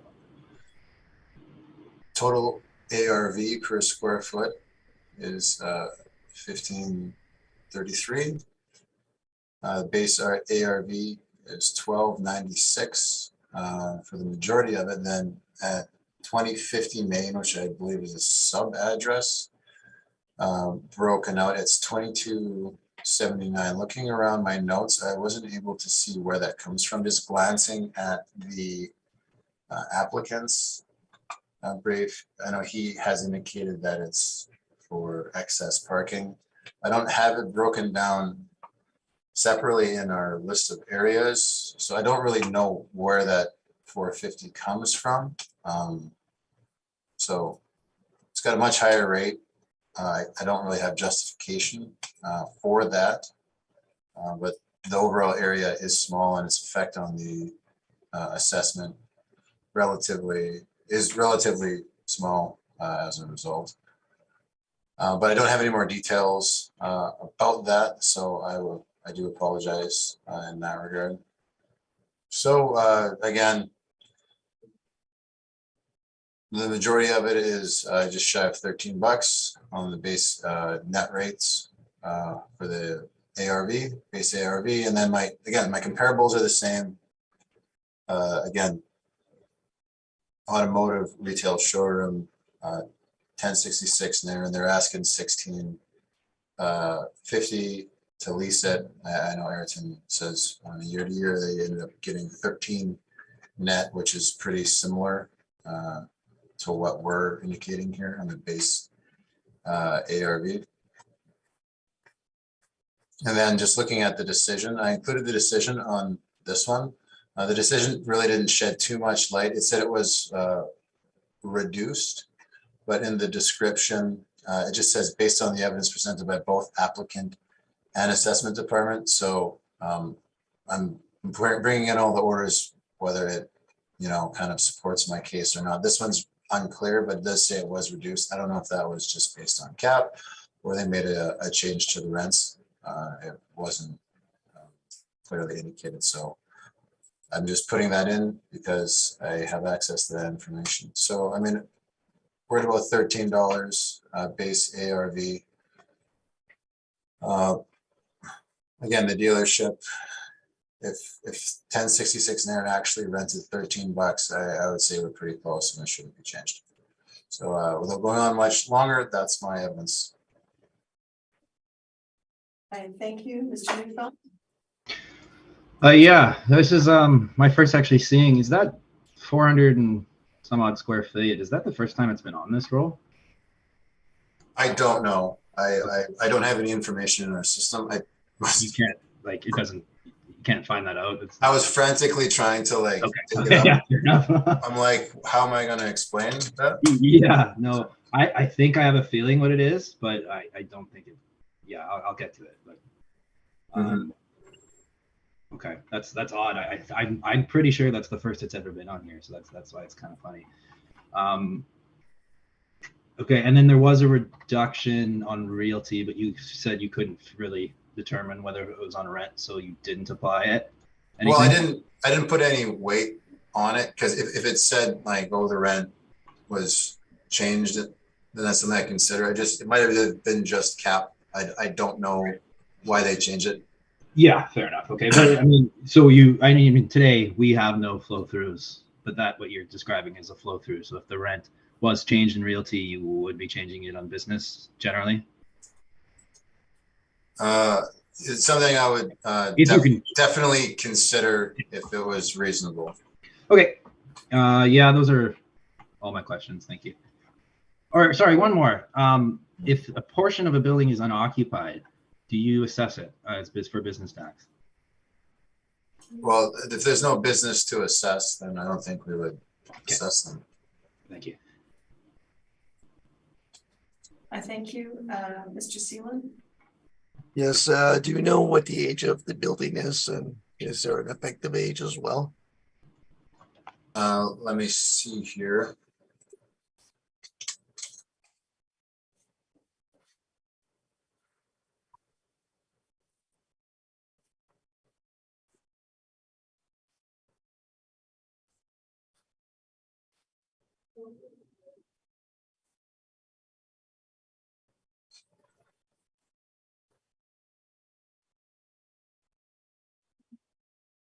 We've got,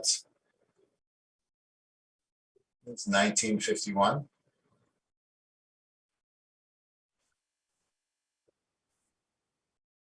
I mean, that's what the applicant has on their brief. Okay. Is there an effective age? That's 70 years ago or so. Mhm. I'm just So curious. I got an effective age of 1986. 1986. Yeah. Awesome.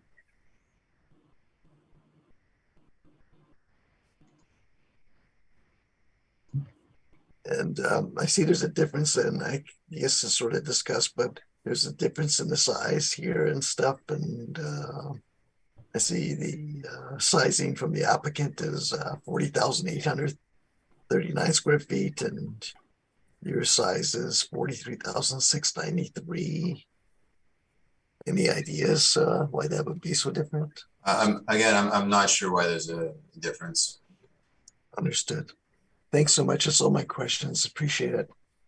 Thanks, Madam Chair. Thank you, Ms. Davidson. I have no questions at this time. Just one question regarding this 450 square feet, Mr. Barakas. You, I believe stated you weren't sure what that was. Yeah, I'm not sure what that is. Okay, It seems strange to me. It's not broken out in my list of what the areas might be. There's no 450 square foot portion. I could say, oh, it's this or that. It's pretty small. So, I mean, I can't elaborate on it, unfortunately. all right. Did you prepare the briefs today? I did, but they were generated by the model. So, yeah. All right, thank you. That's all my questions. Mr. Neufeld, if you'd like to proceed with your brief. Thank you. As far as the discrepancy between 40,839 and 43, I can't really pinpoint it. I think we've been presenting 40,839 since as far as back as I can see, and as far as I know, there's never been a dispute on it. I'm wondering if maybe somebody updated it when they added that 450 square feet on, and what that actually is. And I don't think it should be added, but there is on 2050 Main, which is a different role altogether. There's a different realty role. There is they bought, I guess they bought the neighboring parcel years, like decades ago, for parking cars, and there's a tiny little building that's not used on it. It's 450. That 450 square feet seems right, but it's not really occupied for them. I mean, they have no use for it. It's just there. It's because it at one point serviced that lot, but they have the building next door, so have no use for it. I mean, it's empty. I don't think it should be on the roll, but on top of that, I mean, $22 I don't think is really supportable for a tiny little shack on a parking lot either. So I'll leave that at that. But I mean, I'm looking at our briefs 4839. I've been in this years ago, but I believe we did measure it at that time. So 4839 is what we've been presenting, and what was, I assumed to be agreed to upon our in the past. So I'm not really sure why it has changed. I can't exactly answer that. But all in all, the rent is more applicable to the first one we dealt with 3700 Portage. This is it's a car dealer with the nicer showroom than most of them. Nicer showroom than the two on Route 90 there, 1895 Brookside and 33 Oak Point. Those are industrial buildings through and through that just happen to sell trucks. These are showrooms and garages. The 2000 Main is. So that's why we're using a higher rent of $12. And I mean, again, that's the Nairn property, I think the assessor is saying that they're not far off if that's at 13, but I think that what needs to be addressed is that the year to year is a huge factor on that. And I think why it's so good to show is when we're always talking about how, I mean, like, why do we bring big box retail rents to show this? Because that's how Mr. Pohl, the one who does the realty, is determined what these buildings would be if they went vacant. But I wholeheartedly disagree with that. I think if most of these went vacant, they'd be knocked down. And to think that somebody's going to put a giant Tiger or a Safeway or whatever, or a Struck Tube and all that in one of these is just, it's not true. That doesn't make any sense for them. These buildings are not, you know, they're very special purpose. There is not a whole lot of other use for them. And when there are on places like Main Street, I don't know that there's a whole lot of activity this far south of Main Street. I think a lot of it, what you're seeing, is further north. But this is not really, I mean, this is a more affluent part of Maine. It's not, you know, it's not downtown. So this is a reasonable area that would one day be redeveloped into a commercial thoroughfare, and they would want mixed use apartments on there. And that's likely what's going to happen in the next 10 to 20 years as cars dealerships kind of go out of style. Is I imagine this building will be completely demolished and an apartment will go on it, assuming that our market is still strong in the rental market like it is now. And I don't really see an end in sight for that. So, you know, with growth, these old properties they get knocked down and they get turned into something else. And that's really the reality of it. We're assessing them today because they are in use. I think as time goes on, we're probably going to have to start looking at a highest and best use analysis and actually look at what if these buildings are really at their highest and best use. And it is very arguable that at this point they're better off being sold off. Now, if all the car dealers stop selling cars all of a sudden, there'd be a lot of product on the market. So that, of course, it's trickier because, you know, you've got to value it based on one just going off and having a one-off available in the market. But, you know, if car dealers start going out of fashion altogether, all these dealers are not going to command good rents, and they're not going to be desirable buildings to continue on in any other use. And that is my presentation. Thank you. Okay, thank you. Questions, Mr. Brackus? No questions, thank you. Thank you, Mr. C. No questions at this time, Madam Chair. Thank you so much. I have no questions. Thank you. Just one quick question. When did you say you inspected this, Mr. Neufeld? Oh, it's been some time. They haven't done major renovations. Like probably 2016, I'd say. It has been some time. Bought a truck from them once. And you said you can't speak to the discrepancy between the square footage between yourself and. Well, I mean, I assumed that this was something that we resolved. It was measured. I know it was measured. 4839 is what we presented, and it's what we presented forever. I know that this property itself's been changed. I'm assuming, I don't have this to show you, but I'm assuming the Board of Revision has changed it and given us our area before. I think with the office department, when there's changes, they often don't agree with them and they don't update them, and that happens commonly. I've noticed. All right, thank you. Does either party have a wish for summation? No, thank you. No, thank you. We'll proceed to 950 Regent Avenue. Okay, thank you very much. Get up here.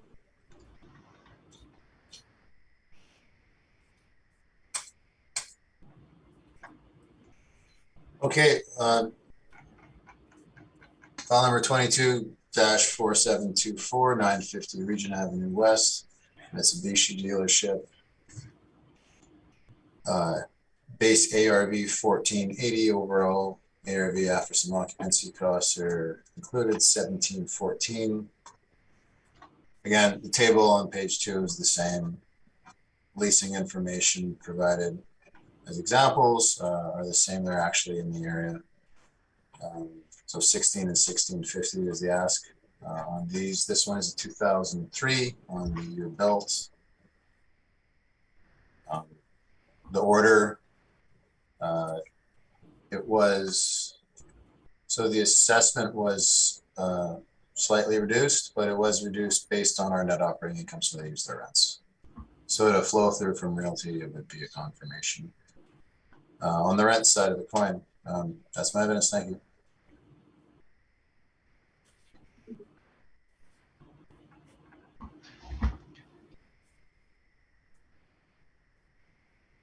Sorry, Mr. Baracus, did you?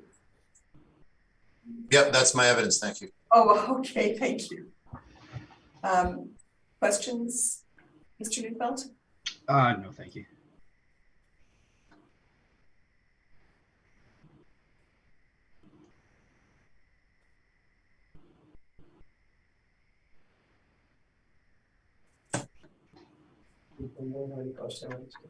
Is that what he said?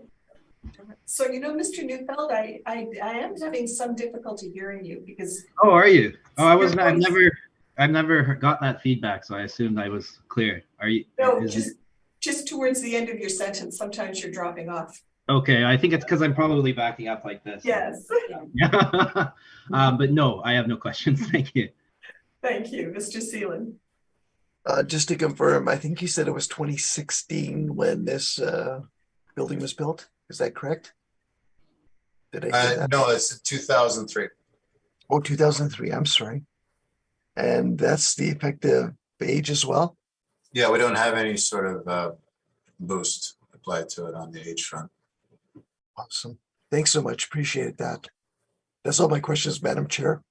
Thank you, Ms. Davidson. Just a quick question. Your net rent on this property is $14.80, and this is the highest of the items we've seen today, the blended rates, including the Mercedes building. Like, what is attributing this higher rent on Regent?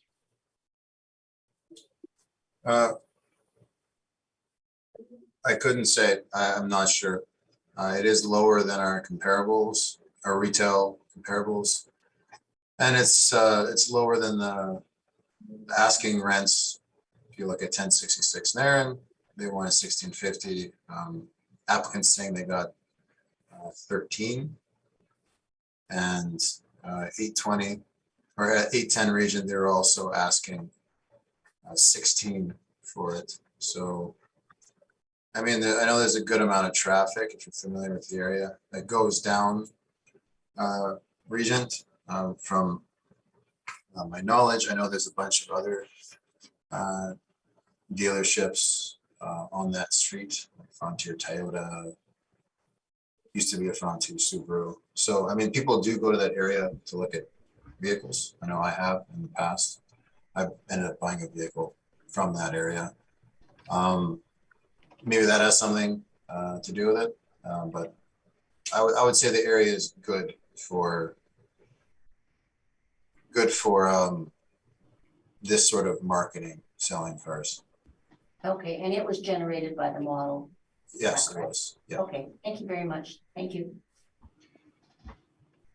And my questions have been asked and answered, Mr. Neufeld. If you would like to proceed with your brief. A quick follow-up question, if that's okay. Yes, proceed.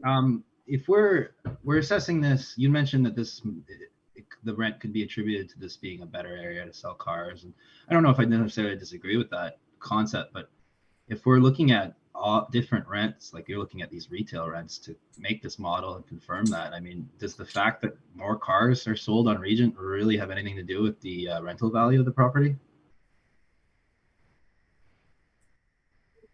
In terms of tying it to the retail, I mean, I was more looking towards the asking 1066 Nairn and 810 Regent asking net rates. I wasn't really directing those comments towards the table on page 2. Okay, sure, but I mean, I think we're trying to figure out why this one's the highest, and if there was an asking rate for, let's say, 1066 Nairn was on Keniston next to the Mercedes-Benz, based on area, would we not argue that would be higher than Regent? I mean, I don't think so. If you look at the area immediately surrounding the dealership kind of strip there on Regent, it's a lot of residential. There's also Kilburn Place Mall, which is not too far away, which also drives traffic. So it's a very high traffic area, and it would be very convenient for kind of like the one-stop shop if you want to hit up a bunch of dealerships to look at cars. So I would probably say, I mean, you said yourself it wasn't really good, not that good driving around that Keniston area. Yeah, okay. No, that's fair. I mean, I would say region's pretty similar personally, but I'm just wondering how the model is calling this area higher, just because based on what we're finding out here. Like I do agree that you're going to see more cars sold in this area. There's a lot of car dealerships on region, but why is the model valuing older properties? Or I guess not, this one's not necessarily much older, but why is the model valuing older properties? Are we not just looking at the property itself, or are we looking at the fact that they're selling more cars? I would say that the area comes into play. Like I'm looking at a zoomed out aerial of the map. Like there's a good density of single family dwellings around there. I know they've been popping up multifamily development. So there's a lot of potential purchasers. Okay. It's a high traffic retail area. So it actually, I would say probably density wise, this would be from a potential customer standpoint, this area would actually be superior. Okay. And then in terms of 810 Regent, do you know what that's currently operating as? I do not. Okay. Do you know if that lease was fulfilled? I do not. Okay. And when what do you have a date on your asking leases? Like, is that reference period? Is that now? Is that? I do know that well, our reference date is April 1st, 2021, and so they would have listed the most recent property taxes. So on page 9, you can see the property taxes that they listed. A complete year would be 2019. So the information that I have indicates that it's from 2020. Okay, no, that's reasonable to assume then, I guess. Okay, thank you. Those are my questions. Okay, if you would like to proceed with your brief now. Sure. I'd like to start with 810 Regent. I mean, this is operating as an auto town. From what we can tell, that's the owner. The owner's operating used cars already in there, and he's looking to either. Well, currently it's just for sale. There's no lease offer online, but he's basically $16 is what would be worth it for him to no longer be selling cars there anymore. He does have an operation there that appears to be working, and it's showing there. So I imagine too. I mean, I couldn't exactly speak to it, but it's reasonable to assume that there would be some sort of business relationships, considering that that's what they're looking to continue doing that as. There might be an inventory swap that would happen at that time, or an offloading of it. Realistically, it would be. Sorry, which page are you on? Well, I'm just commenting on the 810 Regent listing. Okay. Yes, yeah. There's not. That's really, it's mostly just rebuttal information, I guess. Then, because I didn't have this with me when I prepared these briefs. But in terms of what my evidence has in front of me, we're not looking at much different than the rest of the car dealers today. We're just looking at the $12 applied. There is a piston ring across the street. I don't have that provided, but I do believe it's been provided by other agents. We just didn't have that lease. But I mean, I think 12 is very fair for this. This property, it's a bit smaller than the other ones we'll see. And then it is a pretty well 50-50 split between showroom and garage. Thank you. Okay, thank you. Mr. Barakis, any questions? No questions, thank you. And Mr. Seelan? No questions at this time, Madam Chair. Thank you. Ms. Davidson? I'm just wondering, in terms of your comps that you're showing, that you're not showing, when I heard it said that this was not an auto mall, but lots of dealerships along in this area. I'm not seeing them on your. They're all owner occupied. Yeah, there aren't any dealerships really that are rented like this. I think that's why the Nairn one is a topic of an important topic, because that's generally what happens when people no longer want to run the dealership. You kind of sits vacant and you hope that somebody wants it. And you take what you can get. Okay, thank you very much. That answers my question. Thank you. And I have no questions. Does either party have a wish for a summation? No, thank you. No, thanks. We will proceed then to 964 Regent Avenue. All right. Thank you very much. So just a little bit down the road, we got file 22-4725964 Regent. Chevy Oldsmobile dealership. This one's a fair bit larger. We've got 66,193 square foot on the premise. So the base rate is a bit lower in the $12 to $13 range. This would be, I would think that economies of scale would come into play. Larger the property might be a little bit smaller on the rental rate, however, not too much. Again, you can see it is owner occupied, mirroring what the applicant just brought up. That's the difficulty we have with assessing these properties, is we don't really have net rental market data on them.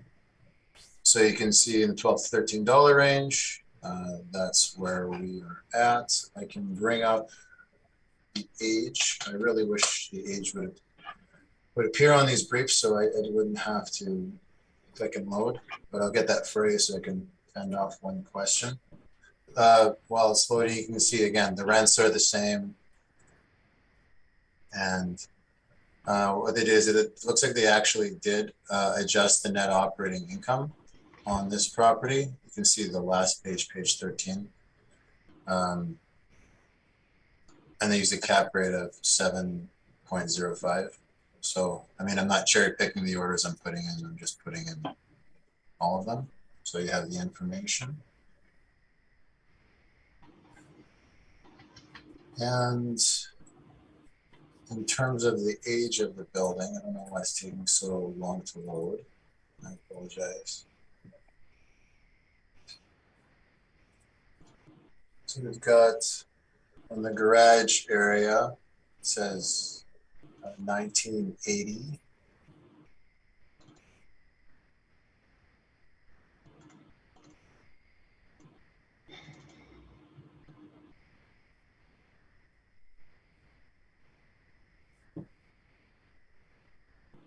Rather, sorry, 1967, effective age 1980. So that's what we have for age, 1967, with some effective age on it. So it's a little bit older and larger. So it's got a net rent that a base ARV that's lower than the last one. Still coming in below our comparables and below the asking rate, and I guess similar to what the applicant said for what 1066 Narron actually rented at on a year-to-year basis at $13. So I didn't make any adjustment on this one. That's my evidence. Thank you. Thank you. Questions, Mr. Neufeld? Yeah. Sorry, the whole effective age of the whole building was 1963, and that's the major portion.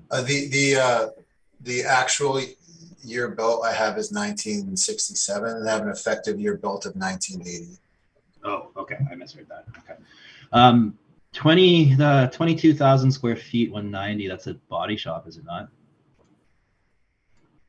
I believe so, yes. And that came out with a higher rent than the showroom?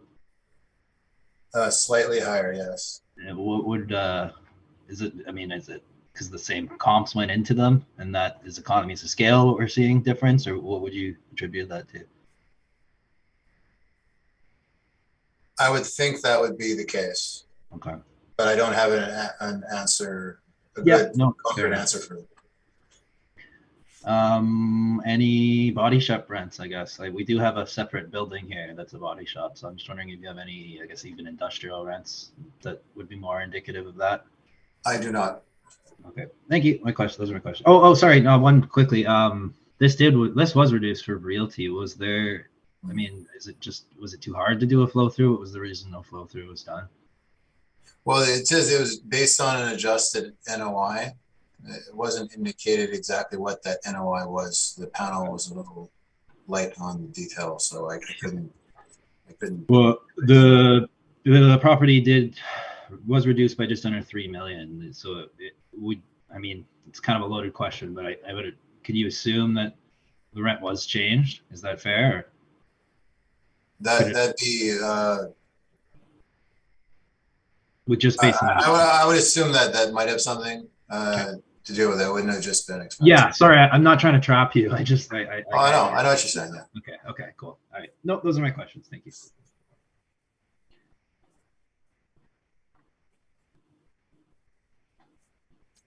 Mr. Seelan? Yes, thank you. So the 44,003 square feet, is that like showroom, and what is that? Do we know? Let me pull this up here. Here, the calculation.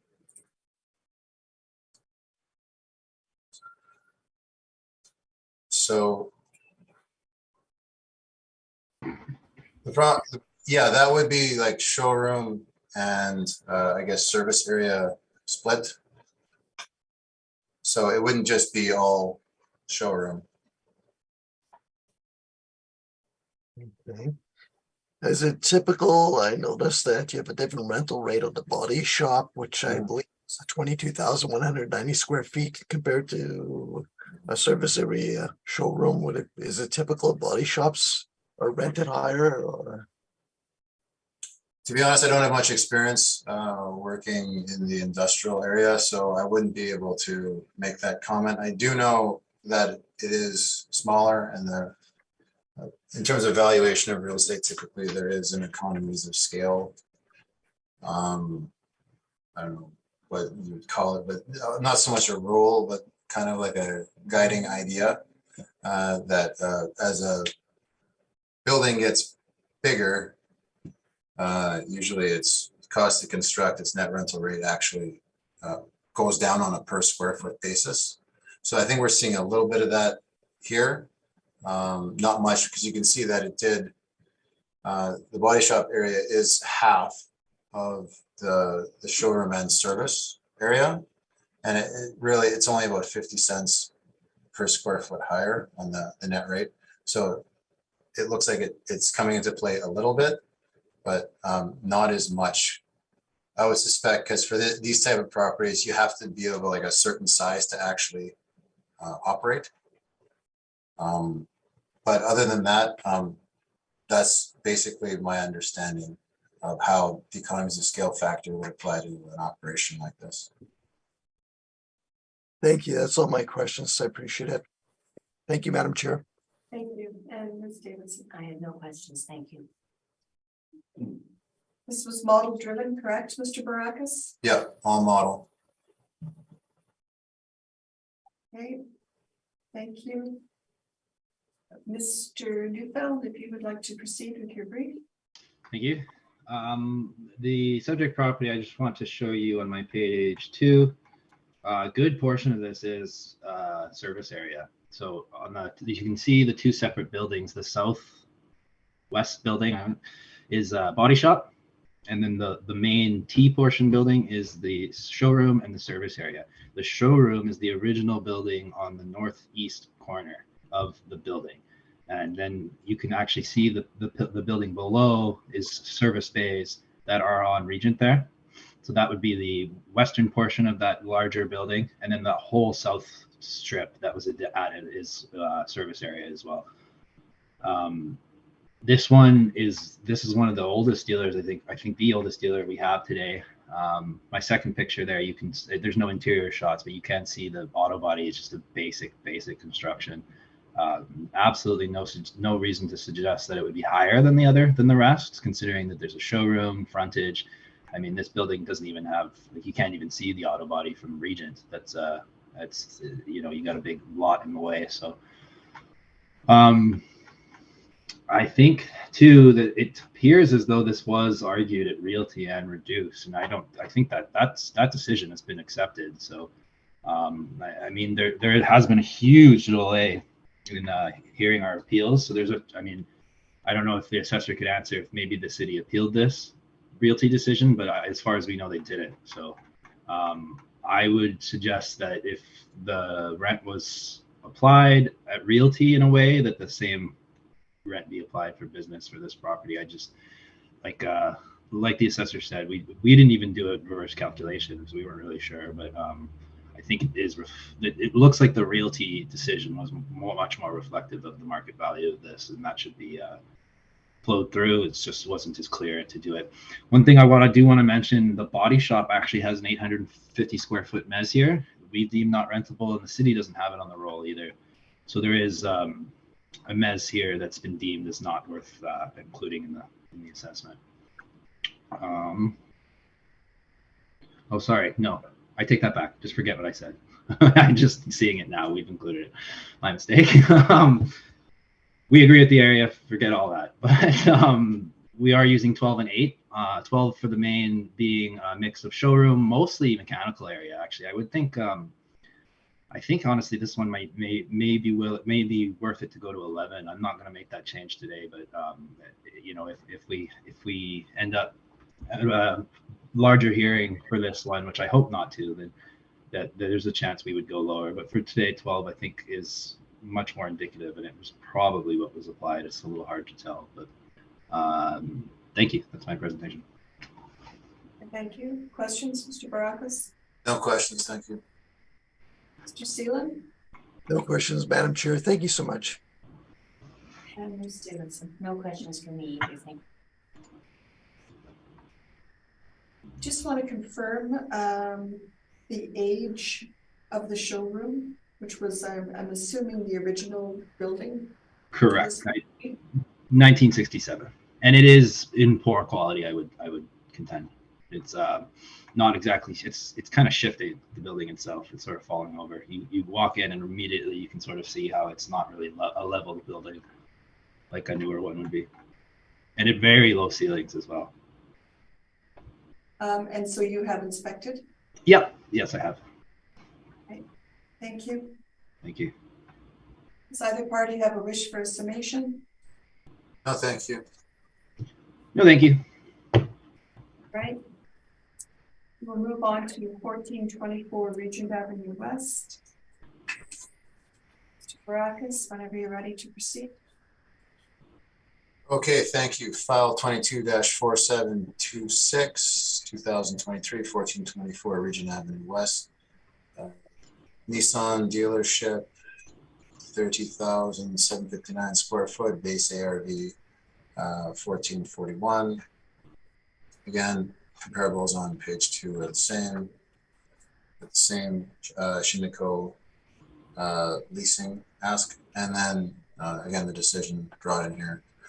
On the last page, it was confirmed on the realty side, and then it was based on evidence provided by the City of Winnipeg, so they didn't change the rents on this one. The age of this building is 2011. So that's my evidence. Thank you. Thank you. Questions, Mr. Neufeld? No, thank you. Mr. Seelan? No questions, Madam Chair. Thank you so much. And Ms. Davidson? I have no questions either, thank you. I also have no questions. Mr. Neufeld, if you would like to proceed with your brief. Thank you. Mostly just the same argument again, $12 that we're applying for equity and for the market. I think this building itself, it's the lot is a bit irregular, so the building shape is as well. You got a little bit of a yield problem in that situation. They made it work. It's not necessarily a huge detriment, but it would be to anyone looking at it in the marketplace if it were to go on the market.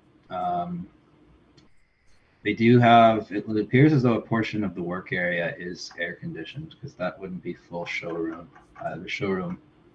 The is probably about, I don't have an exact, but it would be that front portion that you can see it in the glass at the front, and then or at the north side on the right on Regent, and then behind that would be a work area that I assume must be air conditioned.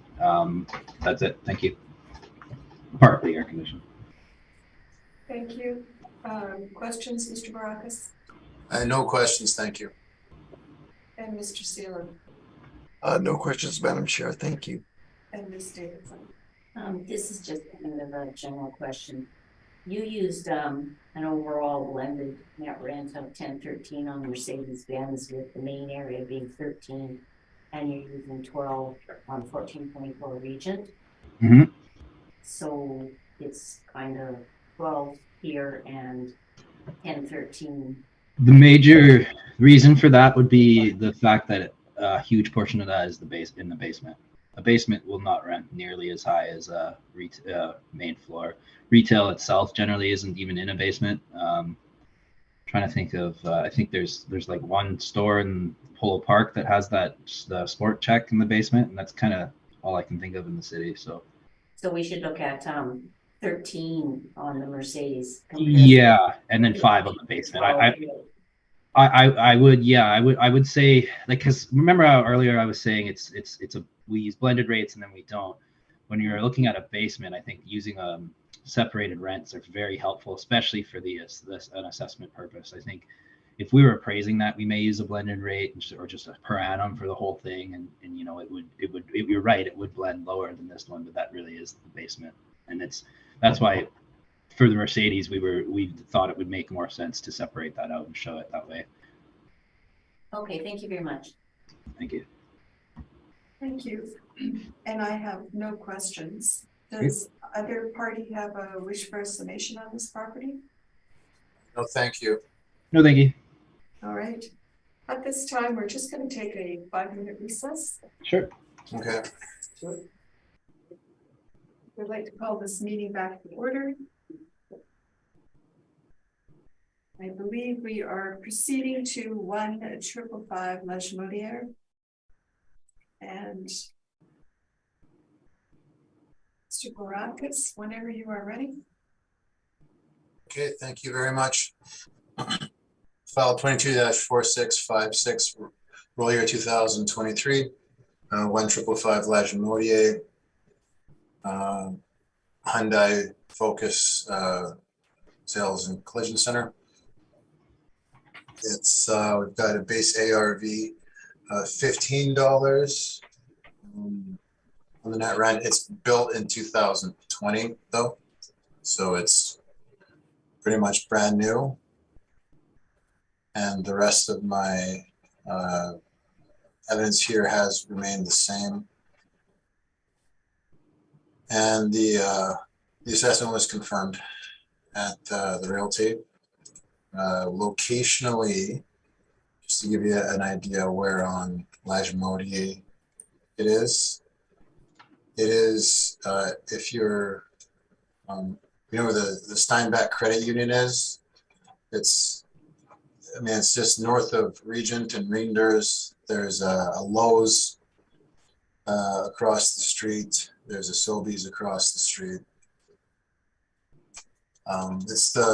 It's access is the turnoff of where you used to take the shortcut to Costco, if you're familiar with that area at all. But it's right on La Chaudière.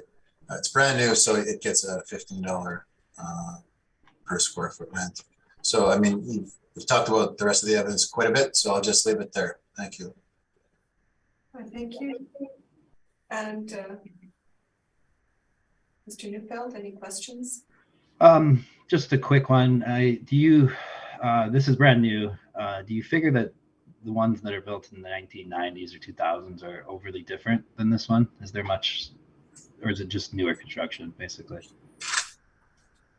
In terms of like, I mean, I haven't inspected. I would assume that your finishings are not as modern as these are. Again, depending on how the owner has refit and refreshed the respective insides. But I know this one would be, I suppose, up to modern expectation.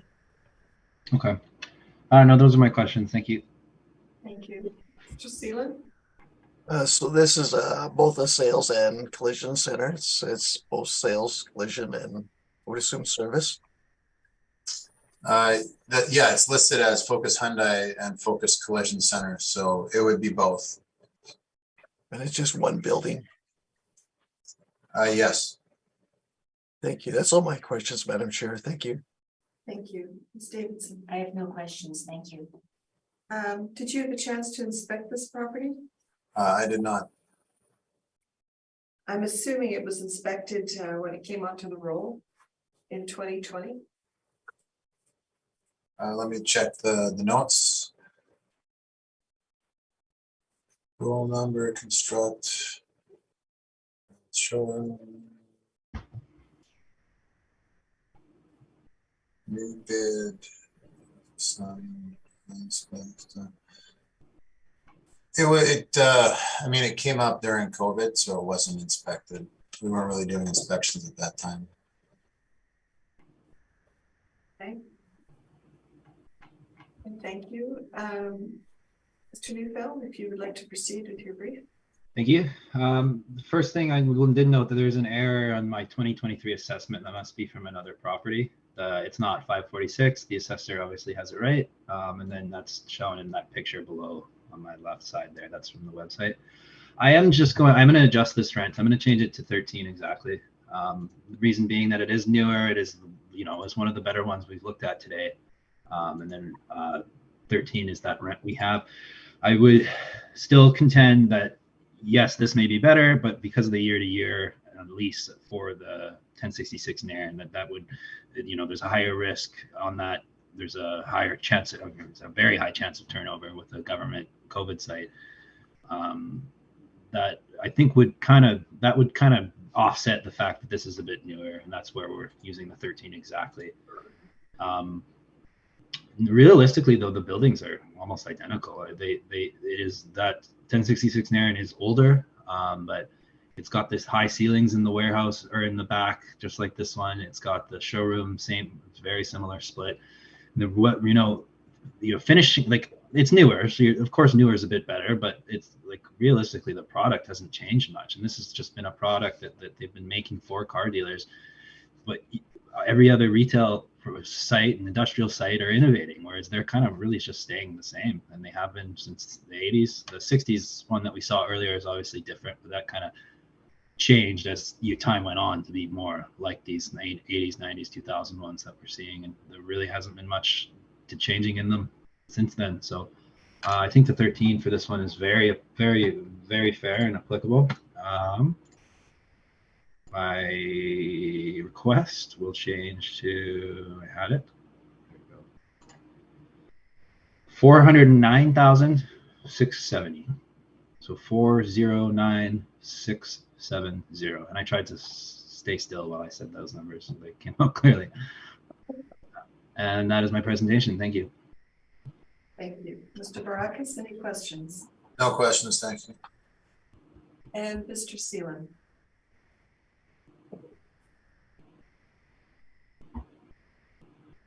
You inspected this location? This one I haven't. No, I've looked at plans and I've seen pictures inside, but I haven't been in it. Well, thank you so much. Yeah, the same reason for COVID. I mean, I would have inspected it when it was put in if I could have, but since then we haven't really got around to the backlog of them. Thank you so much. That's all my questions, Madam Chair. Thank you. Ms. Davidson? I have no questions, thank you. I also have no questions. Does either party have a wish for a summation? No, thank you. No, thank you. That's great. I just asked that number came out clear. The 409, just to be sure. Yes. Okay. Thank you so much. And we will move on to the last property on the docket, which is 1370 Dublin Road. And our Camping World. And Mr. Barakis, whenever you are ready to proceed.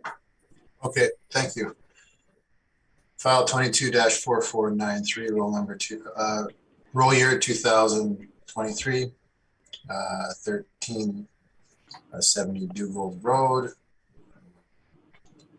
It's a GNR Camping World, like RV sales and service area, so we can get RVs. The base ARV, aka the net rent we have, is $10, and after occupancy costs, it's coming in at $12. We don't have any air conditioning. It looks like assigned to this building. We've got the rental rates here on page 2, same as before.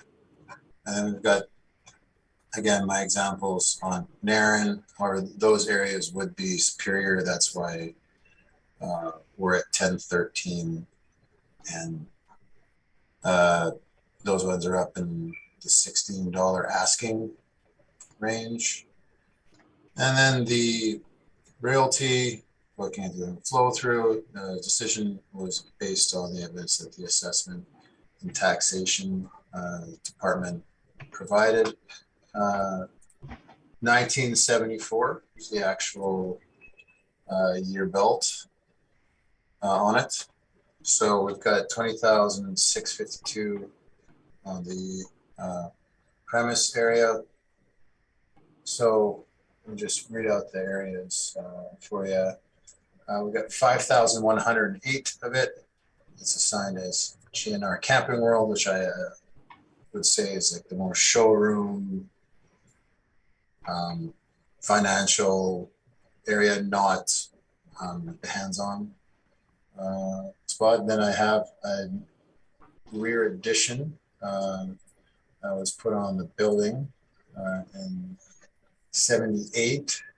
That one is 4,800 square feet. However, I don't have a description of what that is, unfortunately. The next spot we have here, there's a showroom addition of 5,920 square feet.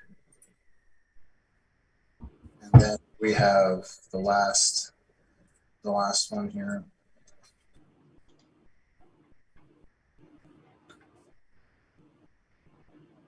There's a cleaning and maintenance building of 4,824 square feet.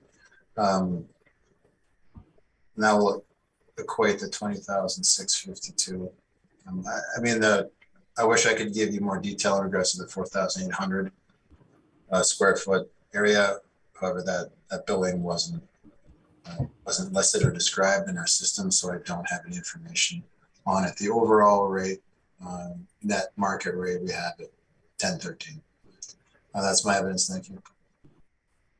Thank you. Mr. Neufeld, any questions? Yes, please. All right, sorry, I kind of missed that. Was there any of those areas deemed mezzanine? Or was it? I don't have anything broken out in regards to a mezzanine description. Do you have? Sorry. Excuse me. You just cut out there for a minute. Mr. Neufeld, could you start at the beginning and ask your question, please? Sure. I'm just wondering if any of those were deemed mezzanine of the areas that you described earlier. I don't have that described, but I just did find that the 4,800 square foot area, that is actually service repair garage, so that would be unfinished as well. Is there we got 3 different areas here, but the reported rent of $872, was there any reason not to rely on that? I mean, we are pretty close to that, but I get what you're saying. We don't just go straight to what they provide.